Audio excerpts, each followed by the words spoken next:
New people, am I right? The worst.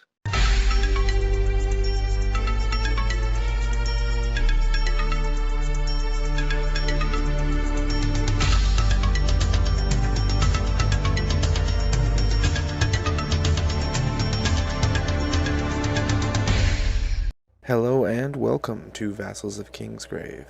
My name is Adam, also known as Jon Snow on the forums, and I will be your host for this week. This is the longest running podcast that is an offshoot of the longest running podcast of A Song of Ice and Fire. Today we'll be covering the 11th episode of our linear reread through Game of Thrones. This will be covering November 298 through early December of 298. Today I am finally joined by a motley crew. Scott. Hey everyone, Shaggydog on the forums. Peter. Hey guys, Peter Slash on the forums. Brett. Hey guys, White Raven on the forums. Tanja. Hi, I'm Scilens. Matt. Varley on the forums. Patrick. Greetings, Patrick the Tall. Steve on the forums. Hi, this is Steveontheforums.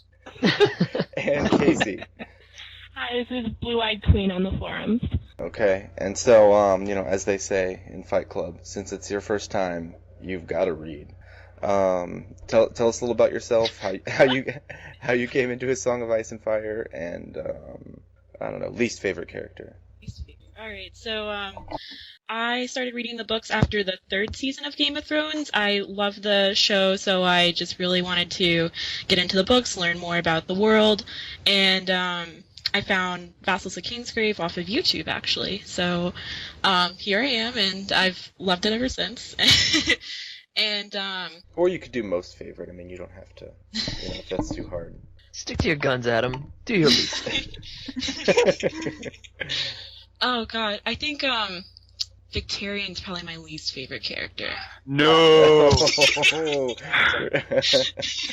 I really had to pick one. I came prepared with my favorite, but I didn't come prepared with my least favorite. My favorite would probably be Sansa, which I know is not great for you guys. No, that's fine. Oh, I like Sansa. It's better than Cat. Yeah. Pretty much. Fuck right it is. I mean, guys, Roose is better than Cat, right, guys? Right? Wow. Oh yeah, I forgot about that. Wow. He's better at playing the game. Smarter and lived longer. Well, one of them's alive and one of them's half alive. A vampire? Yeah, one of them's something else. But Victarion's the prince that was promised. Yeah, absolutely. Yeah, I'm sure. He's I'm so sure he mopey, is. though. He's a prince. He's partly burned. He's reborn amongst salt and smoke. Everything fits. Yeah. Okay. Reborn him. What Okay, asshole okay, promised that prince? Okay. Moving on. So you found us through YouTube, huh? Yeah, I didn't even know a podcast of Ice and Fire existed until I went on the forums. So I think I found it the roundabout way compared to everybody else. Nice. Very roundabout. So do you remember which episode was your first then? Oh God. Was it with me? Was it with me? Well, She came back, didn't she? So egocentric. So it must have been with me. Because I'm the best. I think it was a feast dance episode of Sansa. So I don't know. And I you've just been That's ever unfortunate. since, huh? Or did you find one and you just kind of binge through a bunch, or? Yeah, basically. Because this is just. I'm on YouTube a lot, so I look at all those weird videos, and then like the theory ones, and then I found this one, and I was like, oh, this is actually more Connected. informational. Yeah. Preston Jacobs. Yeah. Oh gosh. You're part of that YouTube generation. It's like, I don't watch TV, I watch YouTube. Yeah. I mean, the books came out when I was almost 4 when they came out, so I didn't even know. Shut the fuck up. Jesus Christ. Just take a drink, Matt. Just take a drink. So anyway, that's a good, Don't worry, I am. That's a good segue into another topic. So we've got a lot of people that have, this is kind of new to most of us, but that found us through YouTube, not through a podcast of Ice and Fire, and kind of, I guess, so we have a fair amount of listeners that are kind of unfamiliar with the forums. So just for anyone listening, it is the podcast of Ice and Fire forums. When we mention forums, that's what we're talking about. And also we've had a huge interest in the reread, and so we want to get as many people as we can involved in that. But going forward, I think what we've decided we're going to do is kind of like a loose plan. But we're going to try to keep it to about 7, maybe 8 people per podcast, and then keep half or 9 in this case. Yeah, Full fellowship. Yeah, and then I mean, I don't know. Like if I'm doing them, I'll probably have more people, but it's simpler for editing purposes. And then keep about half of the people to kind of like people that have been doing the rereads, people that are kind of established, and then maybe save the rest for like newer. How many do you have to do before you're established? Well, that's just kind of by feel. But like the problem we were having is like we had I don't know we had I don't know how many people that wanted to do it. So I mean you would have had like 3 or 4 episodes I think with just like all new people every episode, which would have been a little rough. So, but we're gonna get everyone in. So don't worry about that. Yeah. Just stop by the forum, say hi. We'll get you in. All right, and I think that's all the housekeeping. So, who's first? What do we got? Am I first? Jon V. Yeah, that's you, Matt. Oh shit. Okay. So there's a plane flying overhead making a lot of noise. As the North would have. Are you outside? Yeah. Lies. You live in Boston. He says, yeah, like, where else would I be? Right? I can't podcast and smoke cigarettes in my apartment. Oh, I see. So, Jon V. So, apparently, just arbitrarily, everyone's getting promoted. They do a lot of information about the Night's Watch, the builders, the stewards, the fucking plane. Shut up. The wall's located next to Logan Airport, just in case anyone's wondering. Yeah, right. So they're all gonna get promoted, and Sam is not. Jon goes to Aemon and says that Sam's better being useful as a steward than just getting beaten to death, apparently. Very prophetic of him. Yeah, and that's basically where it ends. If only he'd used the word maester, the prophecy would have been complete. So the only prophetic Jon thing I get in this is he refuses to believe that Benjen is dead, so Benjen is not dead. So, we all know that Benjen's alive, and he's save that for Dario, later. and yeah, everything else. No, other people are Dario. Who's honking at me?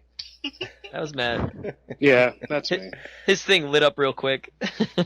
But yeah, this is a great little chapter. I mean, like, I think these are all nice these Jon chapters because there's still like hope is in the air, right? Like, I don't know, and this is kind of where like Jon still has the choice to leave if he wants in these chapters, and it makes Jon look really intelligent. Yeah, and he kind of spots what's going on with Sam, and he takes the initiative, and like you see kind of the seeds of why maybe Lord Mormont would want to groom him for command, years from now, not necessarily months from now. I think Aemon probably had a lot to do with, like after their conversation right here, where he's like, "God damn, this Jon Snow's not an idiot." Yeah. Also, apparently Rast sucks ass because he's not being promoted. Well, that's because he listens to Alistair, and why would he promote somebody who's going to be his little toady? Yeah. Because he's going to beat on Sam if he tells him to. Yeah, and now I'm trying to find the chapter where I underlined like good stuff so I can provide more analysis than like 3 sentences. But yeah, well, I think it's a good idea with these chapters, and like I was talking with Bina about this yesterday. It's like it seems like these were all written kind of as one unit, right? And then they flow together pretty well. We'll go through the chapter rereads. We'll just kind of cover them quickly, and then we'll cover the 3 of them kind of as a unit in more depth. I just want to say that I like the idea that being able to read is such a major quality. Yeah. And you're pretty much set in organizations like that if you can read and stuff like that. Yeah, because he's like, who else can read? No one. Like, no one else. He's like, hey, guess what, Mr. Aemon? Guess what you can't do? Read. This is why I think I'd actually do better in Westeros than I originally thought because of my ability to actually comprehend words. But you're assuming you speak whatever language it is they have. They speak common. I speak common. Is common? What is common? Common Westerosi. Yeah, exactly. That's cool. Do that. Sure. Okay. I'm surprised this works because Maester Aemon's other assistant can read. Like he Clytus, but he's going blind. Clytus has bad eyes. He's old, and that's right. He's gonna be blind soon because he's already old. he only reads at like a minorly lord level. We also get introduced to Chet in this chapter, and this is actually what ends up leading to betray the Watch and try to kill Sam off at the prologue of Storm of Swords. True. Yeah. We sure do. True. So, if I could talk about some things I highlighted, Sir Alistair thinks that they'll all die like flies once winter comes, which is really encouraging for them. For some reason, Darren goes into the armory and returns with a skin of wine, so they keep their wine in their armory, which is weird. At least some of it. Their congratulatory dinner sounds delicious. Rack of lamb baked in a crust of garlic and herbs, garnished with sprigs of mint, surrounded by mashed yellow turnips swimming in butter. I'd What eat is the Hob thinking? shit out of that. What's that? What is Hob thinking? Like, Hobbs cooking crazy shit every night. And then one book later, they're running out of food. Well, winter hasn't actually started yet. Yeah, Yeah. you don't even know winter's really coming. Stuff only lasts so long. You can't preserve it forever. Also, Dude, everyone. they live in a wall made out of fucking ice. What do you mean you can't preserve stuff forever? So if you put We live in Antarctica. Something might spoil if we keep it inside. But what if you throw some salt on a beef and it'll just last the 10 years of winter or whatever it is they're gonna have? Of course not. Well, I mean, they've got You could freeze anything for as long as it remains frozen. It's good. Well, Yeah. relatively. It might degrade in taste quality, but it's not going to kill you.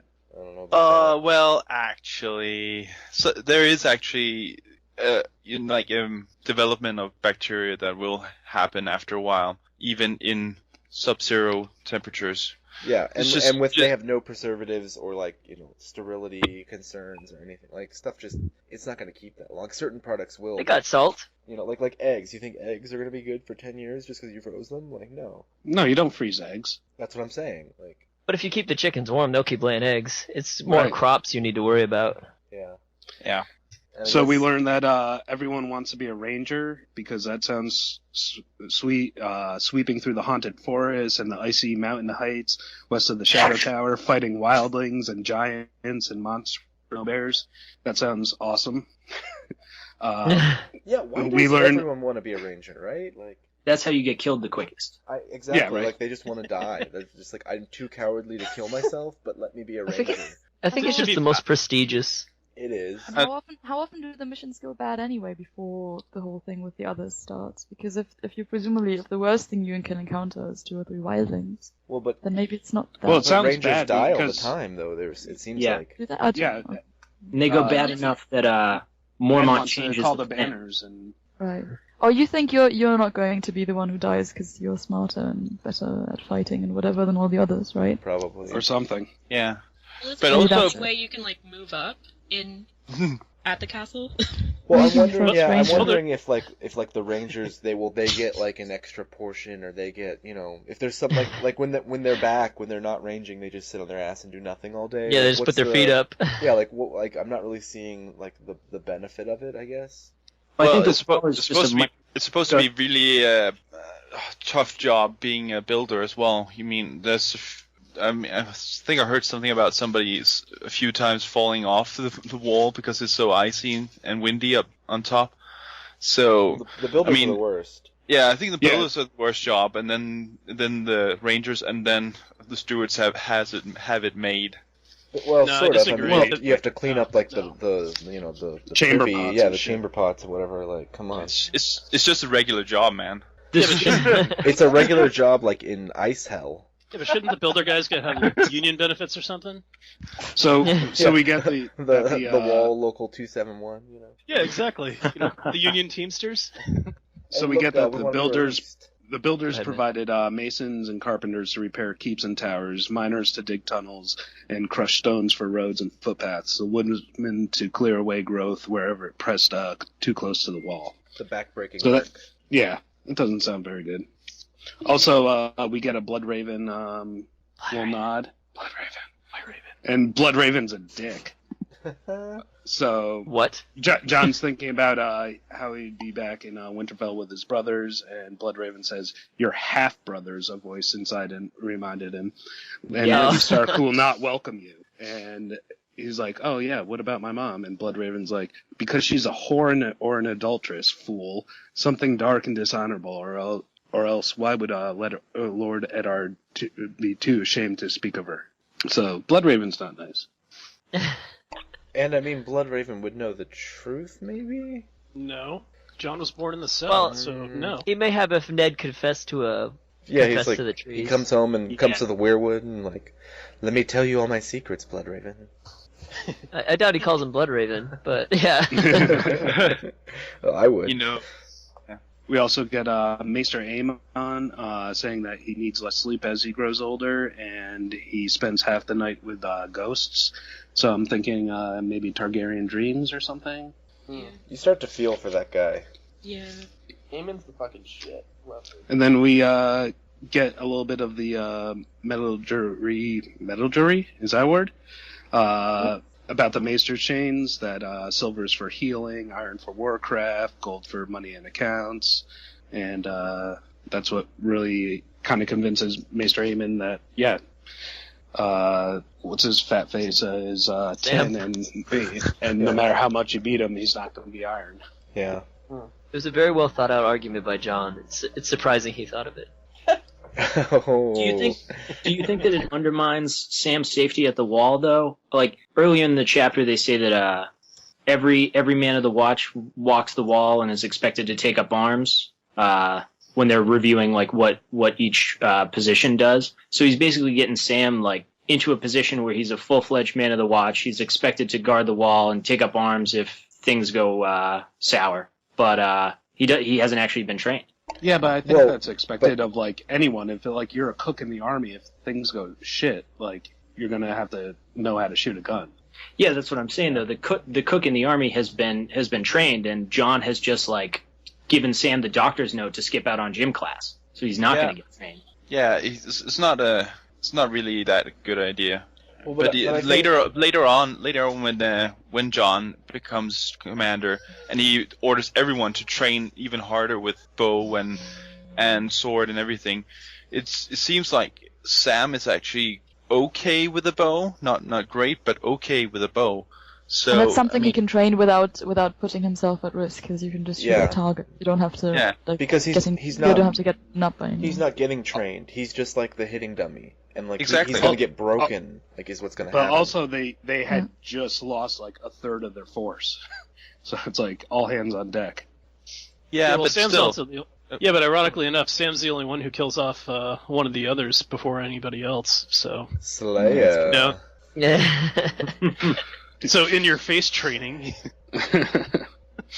Jon's also not a commander yet, so he probably didn't think that part through, really. Training Sam. No. But yeah, he kind of put it on he's an idiot.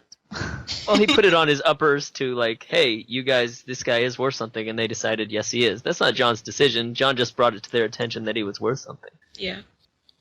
Because, Alistair wasn't sending that down the line. Yeah. And so I think that's everything on Jon V. Yep, I'm done. And then we jump 6 chapters ahead to Jon VI. Nice. And that's you, Patire. Alright. So, that is me. I'm gonna just read this. And this has as much prophetic stuff as I could muster from it. So hopefully you enjoy this, Brett. So Jon is at breakfast eating some Apple Jacks when Sam comes in and says that he's about to take his vows, and asks Jon if he can believe it. Jon lies and says, no way, and Sam says he's going to be helping out Maester Aemon. Jon says, prophetically of course, that he'll do well at that job. Then they go to the Sept, and apparently the Septon's usually drunk, but he's sober this time. And we meet the other. I think this is the first time we meet the other big members of the Night's Watch. Bowen Marsh, Lord Stewart, head crybaby, Elphil Yarwick, head builder, badass dude, and Jeremy Riker, who is the first ranger in absence of Benjen. So Mormont starts talking about taking vows, and of all the things Jon is going to break, and then he, predictably at the end says, once you go black, you don't go back. We know that's very true. Jon then prophetically asks to take his vows in front of a heart tree, since he knows that Bloodraven will be watching, and that later Bran can go back and see that and potentially save him. Then Sam forsakes the Seven and asks to take his vows with Jon. Then Mormont starts to tell them of what order they get put in, and even though everybody wants to be with the Builders, Jon then gets a huge buzzkill by being named to the Stewards, even though he just pretends to be upset, as he knows already that he'll soon be Lord Commander because of it. Darren, the singer, gets sent to Eastwatch, and to help them apparently negotiate prices for merchants with their food, and salted pork apparently is at an all-time high. Jon is furious about being steward, and he sees the wall melting in the sun as he leaves the sept, and thinks about how it'll all be smashed and coming down soon because he is a prophet. Sam then explains why it's good for Jon to be a steward to Mormont, saying how Randall Tarley used to make him watch stuff in court, like when he bent his knee to Highgarden. And then Jon thinks that, quote, on the wall a man only gets what he earns, clearly in reference to his own rise to Lord Commander as a bastard, Sam getting Gilly pregnant after all the work he put in to gain her trust, and...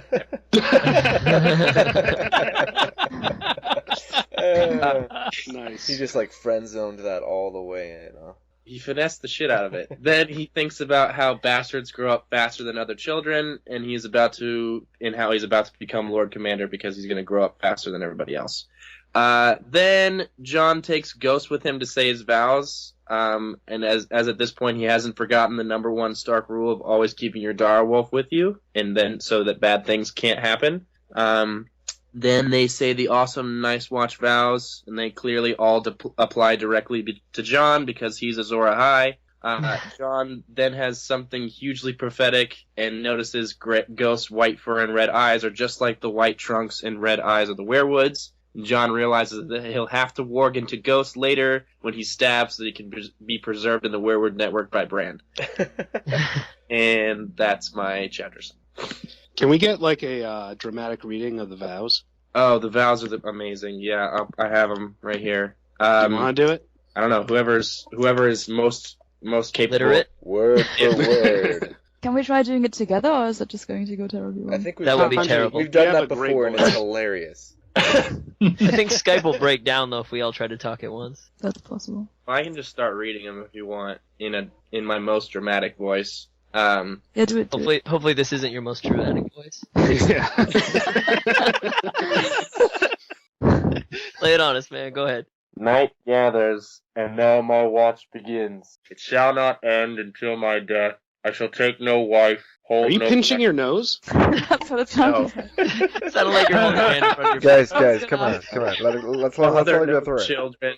I shall wear no crowns and win no glory. I shall live and die at my post. I am the sword in the darkness. I am the watcher on the walls. I am the fire that burns against the cold, that light that brings the dawn, the horn that wakes the sleepers, the shield that guards the realm of men. I pledge my life and honor to the Night's Watch for this night and all nights to come. So, those are the vows. Sorry if it wasn't very dramatic. No, sorry, man. They Don't worry about it. originally included the Targaryen that is a secret, but then George thought that was too spoilery. Yeah. I thought it was Watcher on the Wall and not Walls, because I thought it was the wall, but apparently it's not. No, it says walls plural. So. Yeah. Yeah. Maybe between each Suspicious. castle. I don't know. Whoever wrote it wasn't at the wall at the time. They didn't realize it was just... That's probably true. Rereading it, I thought it was kind of awesome that it says horn that wakes the sleepers. That'll be pretty awesome when that happens. Yeah, that's gonna Because be interesting. we all know Horn of Jormungand is coming. Oh, yeah. Do So does we? that mean that's definitely Ghost, because... Oh, that's totally happening. It's Horn of Prophet. Jormungand is totally going to happen. I think it's a dud. Actually, I don't think it's going to be a real thing, is it? You think What it's do you like guys a red think this herring week, kind of like... Yeah. Seriously, I mean, it's just based on the notion that every single thing that George talked about can't possibly come true, and I mean, I think that the Horn of Mormon, Jormon is pretty cool. A Mormon? Yeah, I mean, I mix them up. It's like drinking horn, you know. So, Patrick, Yeah. Patrick, do you not think the wall's going to come down? No, but yeah, no, I don't think it's gonna come down in a strict, like in a literal sense of somebody blowing a horn. If it's gonna come down, I mean, I think there's gonna be some sort of a way around that without it being magic horn. Well, Everybody knew about in the first Yeah. few chapters. Yeah, I mean, It's that's more likely. Oh, sorry. No, go ahead. No, it's I fine. think I think it's more likely that the wall will come down than the horn actually happening. I don't think the horn is used, but I think that could be referring to like the horn could be a person instead of a physical object. Yeah, I think that prophecy is definitely going to come true. It's just not going to be as straightforward as someone blowing. Like him. someone from Actually. Horn Hill? No, I just Possibly. it's like the horn part could just be kind of a like a mistranslation or you know what I mean, like Yeah. But like Or John. yeah, Or John, John, everything's John. because he was horny for No. Really? And his horniness brought. Oh no, I'm not gonna. Go yeah, I mean, Oh no. having sex I'm with wildlings, you should never do that as a Night's Watch guy. so hot you could melt the wall. Beamy. Oh, God. But hey, can we just say real quick that like Sam is adorable in this chapter, right? Like Yeah. he comes up and he's just No? like Did somebody say no? How did he die? he's so sad and he's like, oh man, guess what? Like I get to go with you guys. He's like so excited and he's so kind of oblivious and just like, yeah, it's and then Well, Adam, I mean, to I be think he fair, if really you were should- looking at like weeks and weeks and weeks of continuously getting your ass kicked, yeah, I'd be pretty excited to no longer have to go through that either. So no, I know, but it's just I think it's Yeah. it's like infectious kind of, you know what I mean? Like he's just like, and a lot of them are they're there for whatever reason. Even Jon, like he kind of chose to be there, but he sort of sees the watch for what it is now, and he's still sort of accepting it as a duty. But like Sam, still, like I said, these chapters still kind of have like hope alive. And Sam is still kind of like, oh man, isn't this like so cool, And you're just like, not really, but like good on you. Like I'm glad you're happy, because he could turn around. He could just, I mean, I don't know what he would do, but like, he's not bound to be there, right? He doesn't necessarily, he can't go home, but he could pick a different life if he wanted, and that doesn't really cross his mind. What was I he don't gonna? think he What were you can. gonna? No, what were you gonna do? I mean, he doesn't have any money, and he's only thing he has is his name, and he can Right, but again, fact that he can read. what did we talk about? Like how he could join the Maesters, but we talked about how he can read, no one else can read. He has skills. He just has to I go to think the right his dad place. would hunt him down. I don't really I think understand so, why too. he didn't get to become a Maester in the first place. Wouldn't that That would have also been the mean that most he doesn't viable inherit? option, you would think. No, because they don't wear Because they chains. don't wear chains, man. Oh, And he chained him up and sorry. fucking beat him to Yeah, make sorry, that I point. forgot that. Okay, yeah, no, sorry. Yeah, I clearly forgot that. Right. You blew it. Sorry. He's like, I yeah, mean, no, I've Looking got my back on real heir. it. Get out of here. I mean, besides from going to Essos and selling your supple man body, I don't know what other Oh yeah, you thing you could do. in the temples. Yeah, exactly. I mean, he is. He would doesn't be, have he would any be a special rare skills. commodity. He can read. That's the only skill he has. I mean, and that's not. But I mean, he could become a cook. He could become. There's a lot of things he could do. That basically what he's going to be doing at the wall anyway, and not be stuck frozen. Has he ever? Who is going to has trust he ever- Fatty around all the food? Exactly. Well, Has he ever? I'm going to trust him to make something that tastes delicious. But I don't know if you need that much experience to be a cook at some inn somewhere or whatever. You could. But probably if you never find- touched food, never made any food, he's a lordling. He's probably never made a meal in his life. No, but He's there's gonna be able to a ton he could do. Like he could go to any sept. He could sign on as a septon. Like his father kicked him out of Horn Hill, but he could go somewhere other than the Watch. I don't think he can. I think his father would hunt him down because he's still the firstborn and actually would have. Yeah, I think so. the claim But to the he title. could easily disappear, though. He just doesn't advertise who he Yeah, is. he just like, Right. They don't have like security cameras and Facebook. No one's gonna find him. Yeah. Well, until they send a bird and say, "Hey, your son didn't stick around," he's like, "I'll find him. We'll have a hunting accident." I have a special set of skills. yes, actually, if White he Raven's went- got a good point.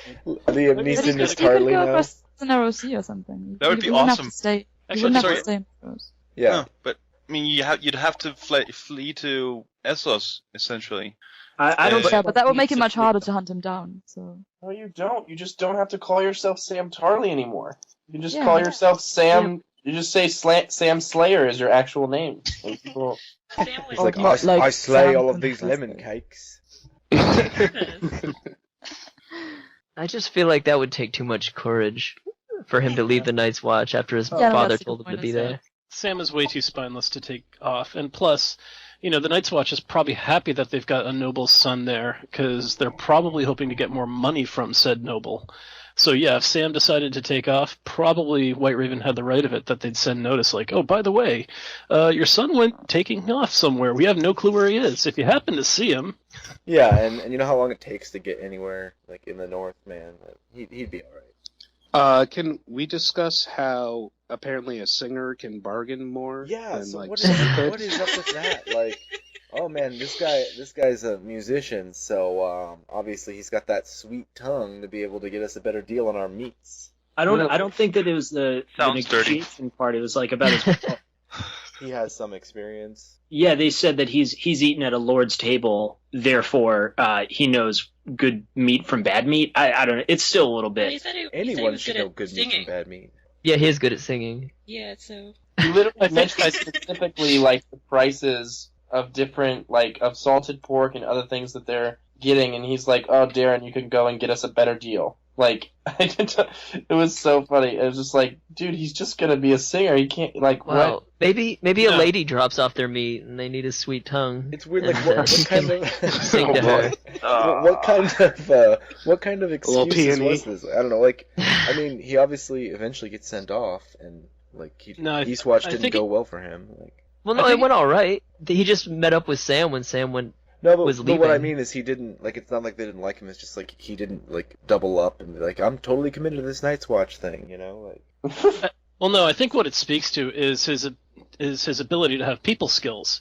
He's good at conversing. He's good at schmoozing and getting things done. He ended up there because he got into trouble. That's with what was it? He Right. hopped in bed with some lordling's daughter, and that's what got him there. So I mean, it's his ability to sort of talk his way into and out of things that they really want, and that's He talked and if himself you're- right to the wall. exactly right. But he talked himself out of getting killed. So. Yeah, I suppose, and- yeah. But also, So, like, most of the men in the Night's Watch probably aren't much to look at, They're there because they've done nasty crimes, and they're, So maybe he's, he's presentable, he's well-spoken, like, maybe that's an asset.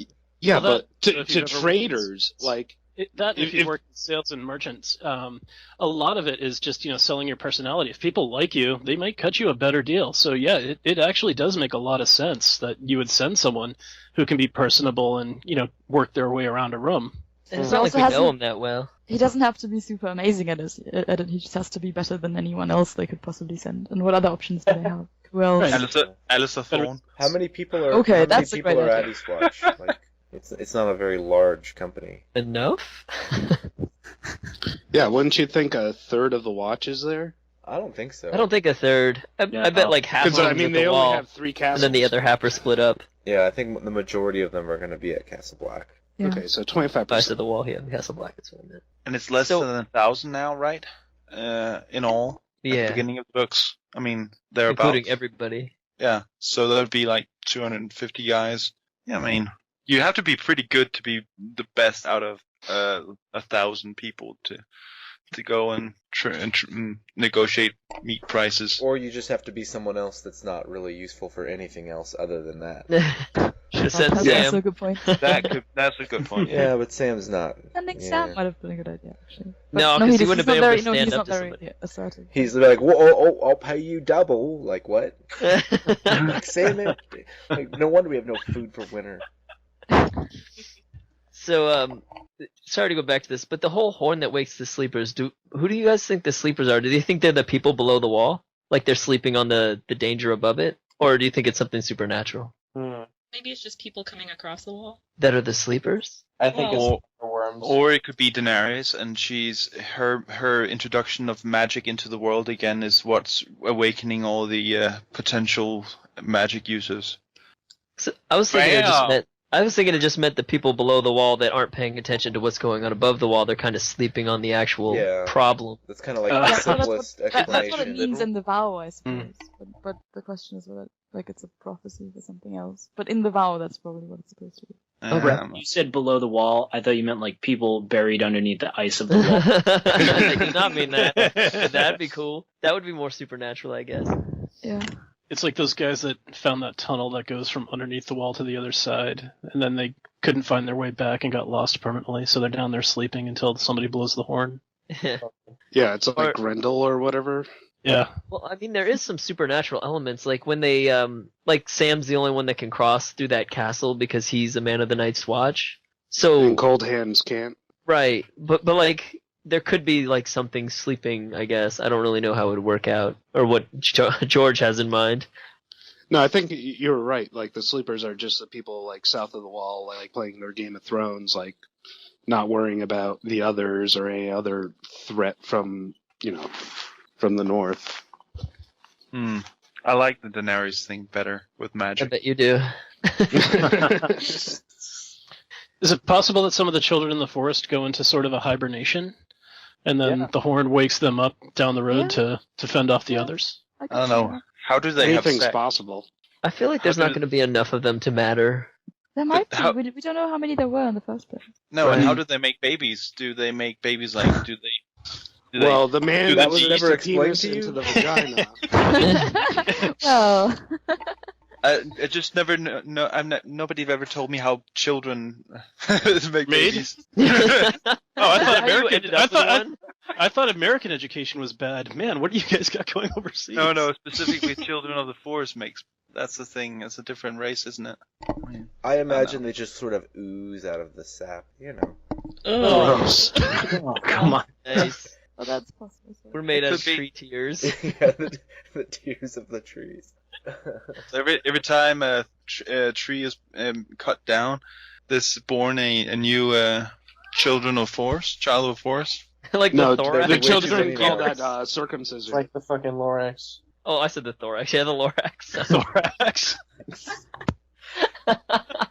Yeah. So, the one prediction you missed was when Jon predicted what he would have to do for Gior. And, one of the things that I think is weird is, he has to change Gior's bedding every day. How dirty is this old man? He has to change it every day. Whoa, hold on. Maybe he's Wait. incontinent. How often do you change?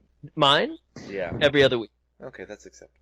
And I mean, I assume he wears clothes to bed. He's not like just going buck naked all the time. Oh, yeah, because he walks out in No, like a he dress- is going buck naked. No. It's not like they have But even heaters, then, but every like he's got the day- fireplace and some Every day skins. seems acceptable. I mean, I'm assuming they don't Sweaty. bathe very often, but But then why still, does it matter? If you don't bathe very often, how much can it matter? Disease. So, he doesn't want to get lice.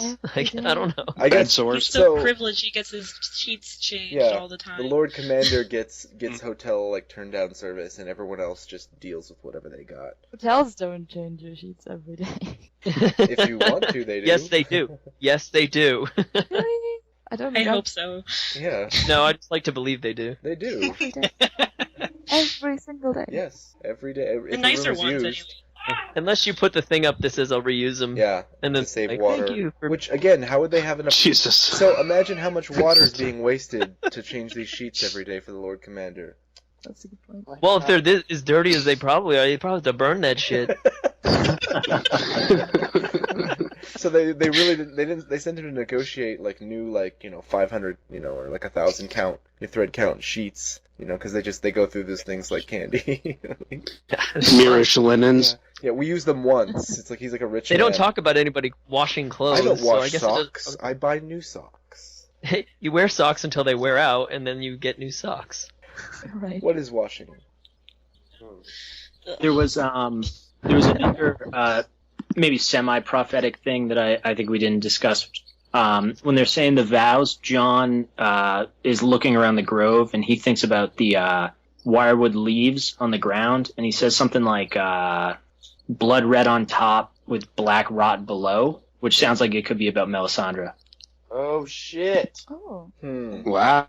Wait. What was it? What Because did they say? Black on top, red below? Because He Melisandre's like says- 90, right? Yeah, he says blood red on top, like the firewood leaves on the ground, and then black rot below. Oh, so like the curtains don't match the drapes, is what you're saying.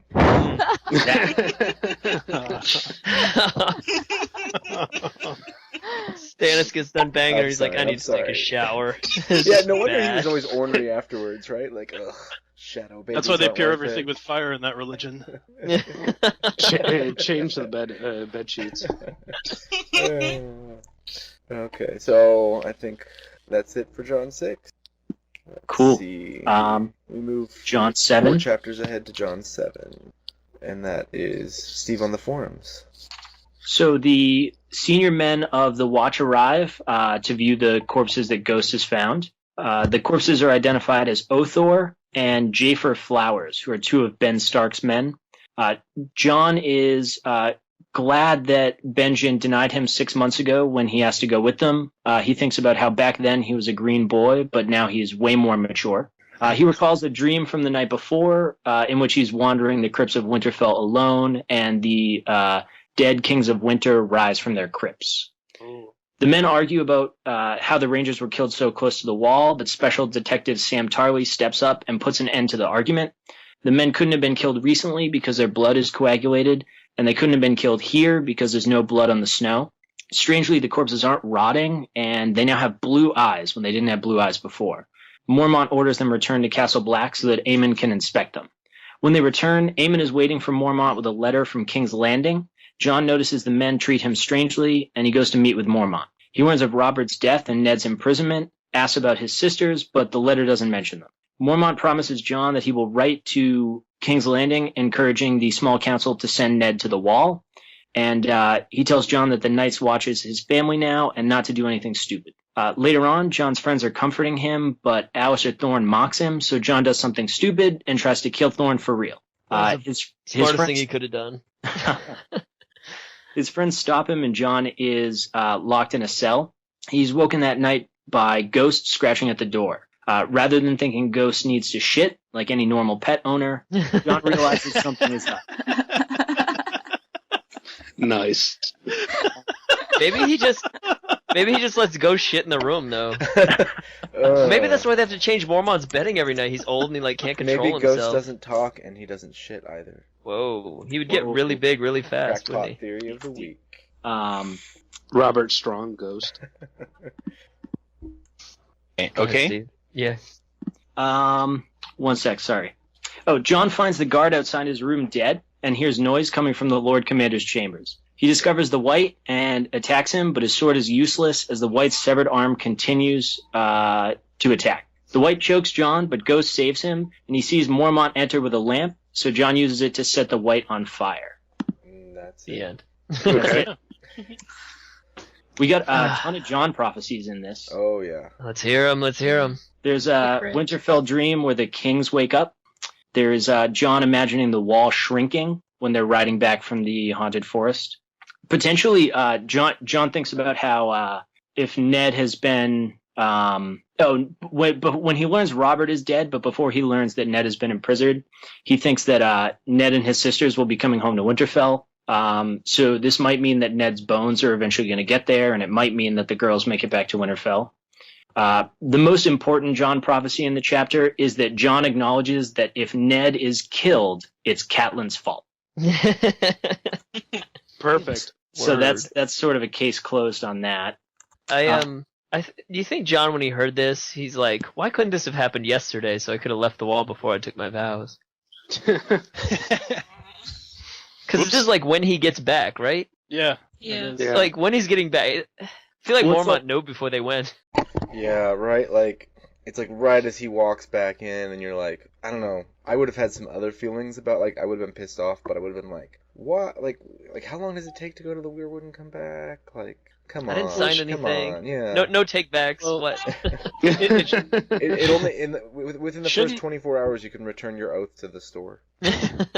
Well, it shouldn't take that long to get to the Weirwood because it's only half a league away, which is like less than 2 miles.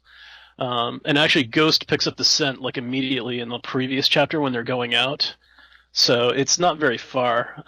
But one thing I wondered was what kind of dogs do the Watch have? Because Chet, who kind of got stuck being the dog handler, wasn't able to get the dogs to pick up the scent of the dead bodies, or they refused to take it. I was wondering if they were using something like bloodhounds or... Well, no, Well, they scared, refused though. to take it because they were scared. Yeah, they had the severed hand, and they were just freaking out by it. Yeah. And the dogs and the horses didn't want to approach it. I was just kind of wondering, like, what kind of dogs you think the Watch might have had? Were they bloodhounds or something? Or I don't think they'd be bloodhounds because they're short-haired. It'd have to be something that could handle the weather. So I would say probably more like A husky. Yeah. Huskies aren't that good at smelling. What kind of dogs do they Hey, have? come on, in Yukon. There's like Russian white dogs or whatever. Well, like a Saint Bernard or something like that. Like a well, they said it was hounds. oh, right, a hound. Like an Yeah. Irish wolfhound. Well, it could be. Like a Springer yeah. or something, or it could be, yeah. Or the Afghan kind of hound. Like a greyhound. Greyhound.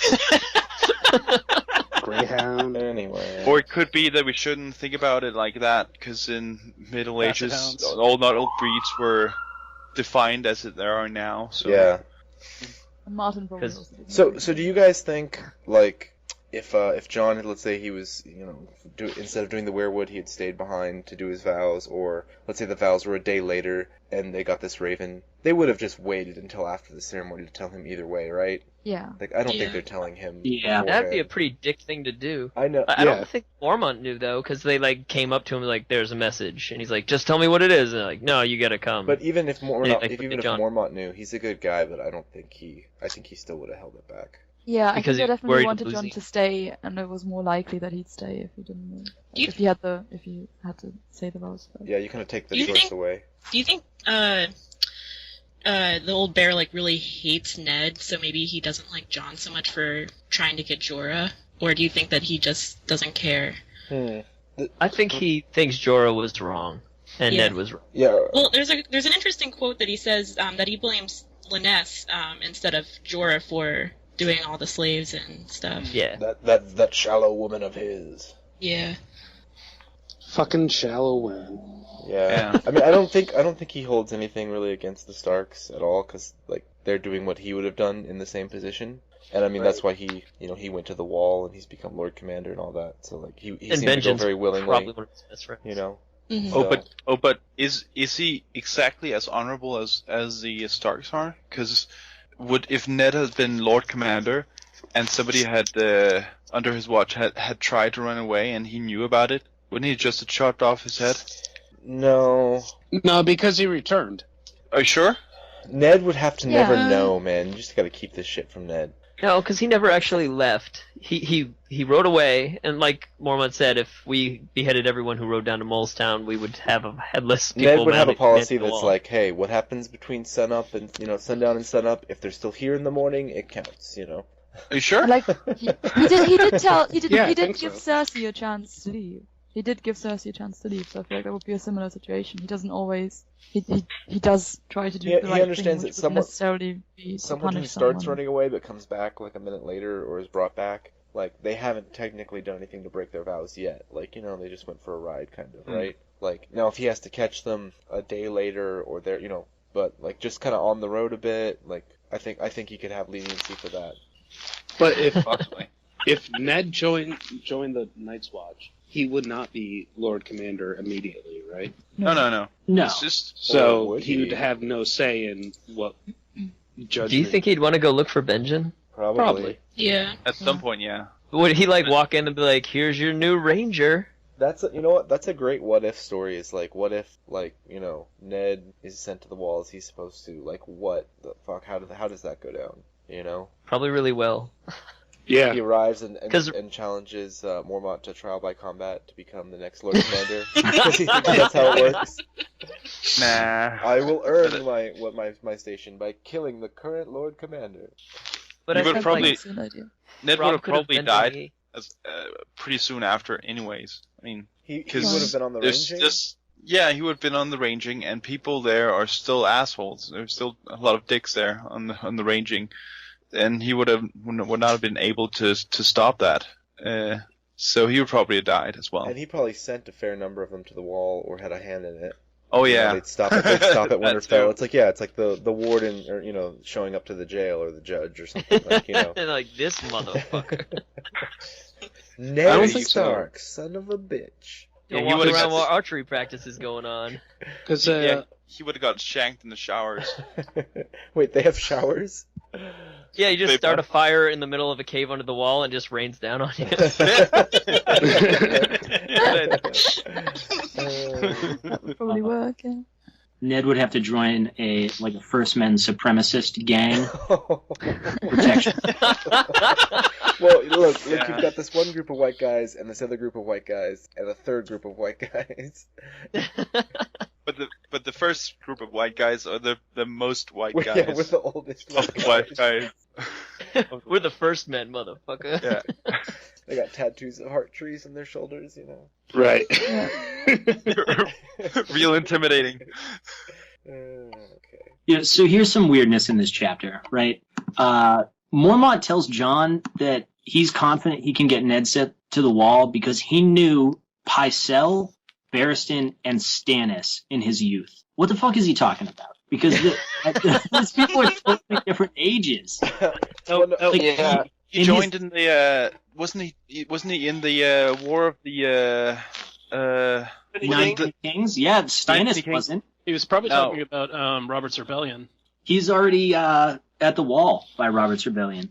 Oh, Is he? No, that's after. According to the wiki, he's already at the wall by Robert's Rebellion. And even then, maybe he's at Robert's Rebellion. He's definitely not at the Siege of Storm's End with Stannis. Because how old When is did he Stannis? possibly Well, I meet can see Stannis? Robert's Rebellion Stannis is pretty young still.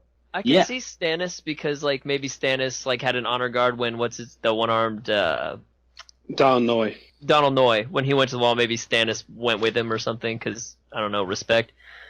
And maybe he met him like that. I mean, you don't really know. I don't know how he'd meet Pycelle.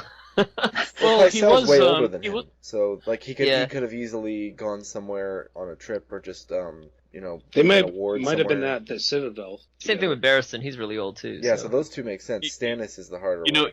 you know what? He could have just been a real player in his youth, going to all the tourneys and stuff when he was very young. Yeah. Or he can be like, as a boy, I knew Stannis when he was 3. Yeah, I was like, Because show Stannis is a lot older. Sometimes we forget. Stannis is what? Right. I mean, he's younger than Robert. and so he's only 30 or something. He's a It's teenager crazy. during this, the Siege of Storm's End, and we're talking maybe, let's see, Mormont's older for sure than Ned, but by how much? Mormont is twice as old as Robert. Twice. I'd say as old. 60 or 70. Right. So he's, because 30 You gotta during figure Robert's that Rebellion, Jorah Jorah's around the same age as Ned, and Mormont's his father, right? so yeah. But other than that, how does he think that he would be able to get the Raven down to King's Landing in time for any sort of conclusion to the matter has been reached?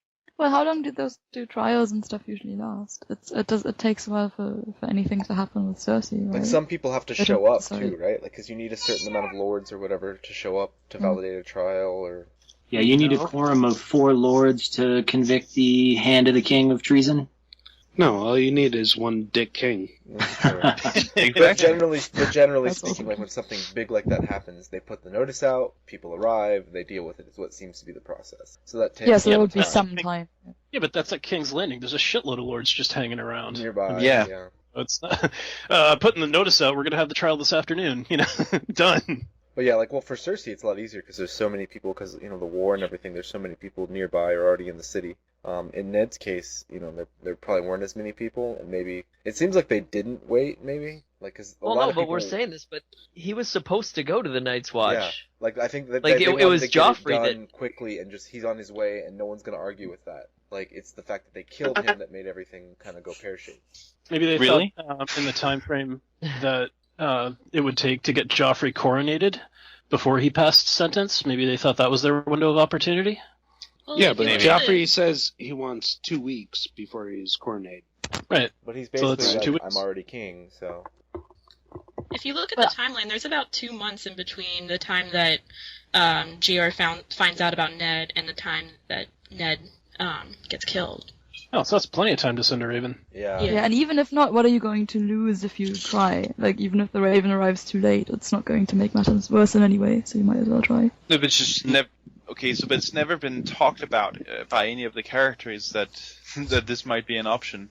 What do you mean? I mean, they never talk. They don't say that we've got a raven and you're going to go to the Night's Watch. They don't need the raven to send him to the Night's Watch, but they were going to send him to the Night's Watch. Yeah, they were going to send him like with a bunch of Lannister men to make sure he got there and didn't stop, anywhere along the way, probably. That was the plan. And then Littlefinger whispered in Joffrey's ear, and Joffrey's like, "Yeah, let's kill him." Like, yeah, man, you just want to take that head, bro, right? Do it. I mean, that was like. So the question is, when plan, right? does that become the plan? When does It killing was probably him? immediately. You mean, Does it? you mean when does killing him become the plan, or when does sending the wall? No. When does sending into the wall become the plan? It's implied that was the plan, like Right, all all along, along. because the Starks can't complain that much because hey, he's alive. Like it's sort of a diplomatic end around that, like hopefully avoids war. Cause, Like Robb can bend the knee because his father's not right, 'cause dead, we've and we've they still have the got girls. and Well, girl. yeah, like your dad's alive, and he's doing an honorable thing. Like even he agreed to this. Like He admitted he was yeah, wrong. it would be a really hard thing for him, especially with them having Sansa and Arya, or supposed to have Arya. Like it would be a really hard thing for Ned to go. No, I'm not doing this wall thing. I haven't said any vows. Screw it. Let's march the North down. Like Ned would feel. It seems like he would be compelled to just take the loss. I don't think even the Lannisters want a war necessarily. I think Joffrey's the only one that wanted to take his head. Yeah. Yeah, the Lannisters Yeah, definitely because aren't he's in a a little good position prick. for a war. Yeah. But who wants a war? Varys. He wants chaos. That's Littlefinger. Yeah. Well, Varys doesn't want a war yet. He wants it a little bit later on when they've got Aegon in a better spot. Not right now, though. Now it's too early. That was his big conversation that he had with Illyrio. Like, hey, shit's going down way faster than we expected. What do you want to do? Yeah. Yeah. It's more Littlefinger that wants the war. So man, who knows that what Littlefinger just got me thinking. That just got me thinking. Actually, Illyrio must be a nobody in Westeros. I mean, nobody must know about him at all. Smells of Since cheese. he's like, I mean, Yeah. he's a cheese lord. He's from Cheesemonger, yeah. Yeah. But he's been able to travel to King's Landing without anybody really noticing. Well, he or probably not. swam there. He's a Merling, That explains It's a it. deep one. Yeah. It's a deep one. No, for sure. It's not like his arrival is an event. Like, No. I mean, like his ships arrive and they bring supplies, and that's for the people at the docks or the people in the stores. Like that's a big deal. But like him personally, it's not like he's got like his name on the boxes. Illyrio cheese, and like everyone knows who he is. Like, that's the cheesemonger's brand cheese. Like, Yeah. I guess it's just because in the books and for us as readers, he's more significant than he might be than I realized that he is in the world as a whole, and in Westeros at least. and yeah, Does Tyrion know who he is when he meets him? Oh. No, I guess not. I don't know. Because that'd be a pretty good indication whether people would know who he is. Because if anybody does, Tyrion would. Yeah, that's true. I don't remember. Probably, now. Yeah, I don't know. 9 people and nobody knows. God That's sad. Damn it, we suck. Wasn't he like? Shocking Wasn't lack of Tyrion? knowledge. Shocking lack of knowledge. Tyrion was probably too fucked up at the time that he met him, because wasn't he like really wrecked when he got to Essos, and he was just yeah. drowning his sorrows and going through his own little "oh woe is me" period. And they jump into it really quickly. Mushrooms in his food. And Tyrion already knows, like, this guy's helping me and this guy's involved. And, like, Tyrion has kind of a bit of a leg up. Like, it's not like he's just meeting this guy randomly. Who are you? Right, the washerwomen are probably like, oh, this is the palace of Illyrio Mopatis. Like, well, but I'm saying he may not know, like, exactly who he is, like, as a public figure, but he sort of knows more about him. And then he, I think he, like, doesn't he, I think he notices, like, where he's at and all that.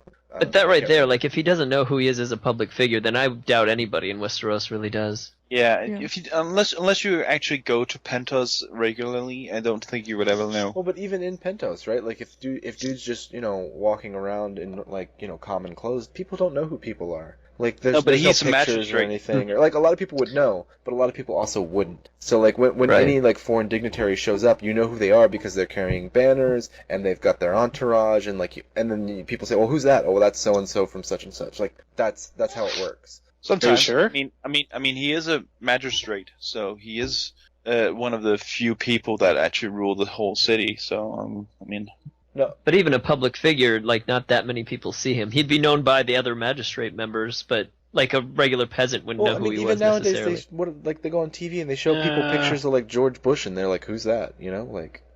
I don't know. I mean, he's big and fat and covered in jewelry. At least, like, somebody poor is going to be like, dude, we should rob that motherfucker. Who is that? Oh, Like, look at all Well, the cards he's got. Never mind. but you know what I bet it is? It's like if they get close enough, like, I smell the cheese. That's Illyrio. That's what it is. Well, he does smell bad, isn't that? Oh, he smells perfumed because he's covering up. Because his he skin. smells It's bad. it's a cheese perfume, is what it is. Mmm. usually if you're very fat, you're not able to clean all the crevices and stuff. So Ew. Okay. He's got people to do that though. He's got washerwomen. Boy. yeah, but does he do They that? clean I mean, all it- his it- crevices. I didn't want to have this conversation. All right. So on that note, Actually, Next well, John. let me just make what? No, Next John chapter. no, that or- was 7. That's That was all. the end of That was all the Johns. trio here. Actually, Yay. So let me just. I do have one theory. I do have one theory before we take off on this Jon chapter, and the theory is that Benjen Stark was killed beyond the wall, but he's living out his second life inside of Ghost. Mhm. And basically, Okay, it's- how? Wait, what? Why? How?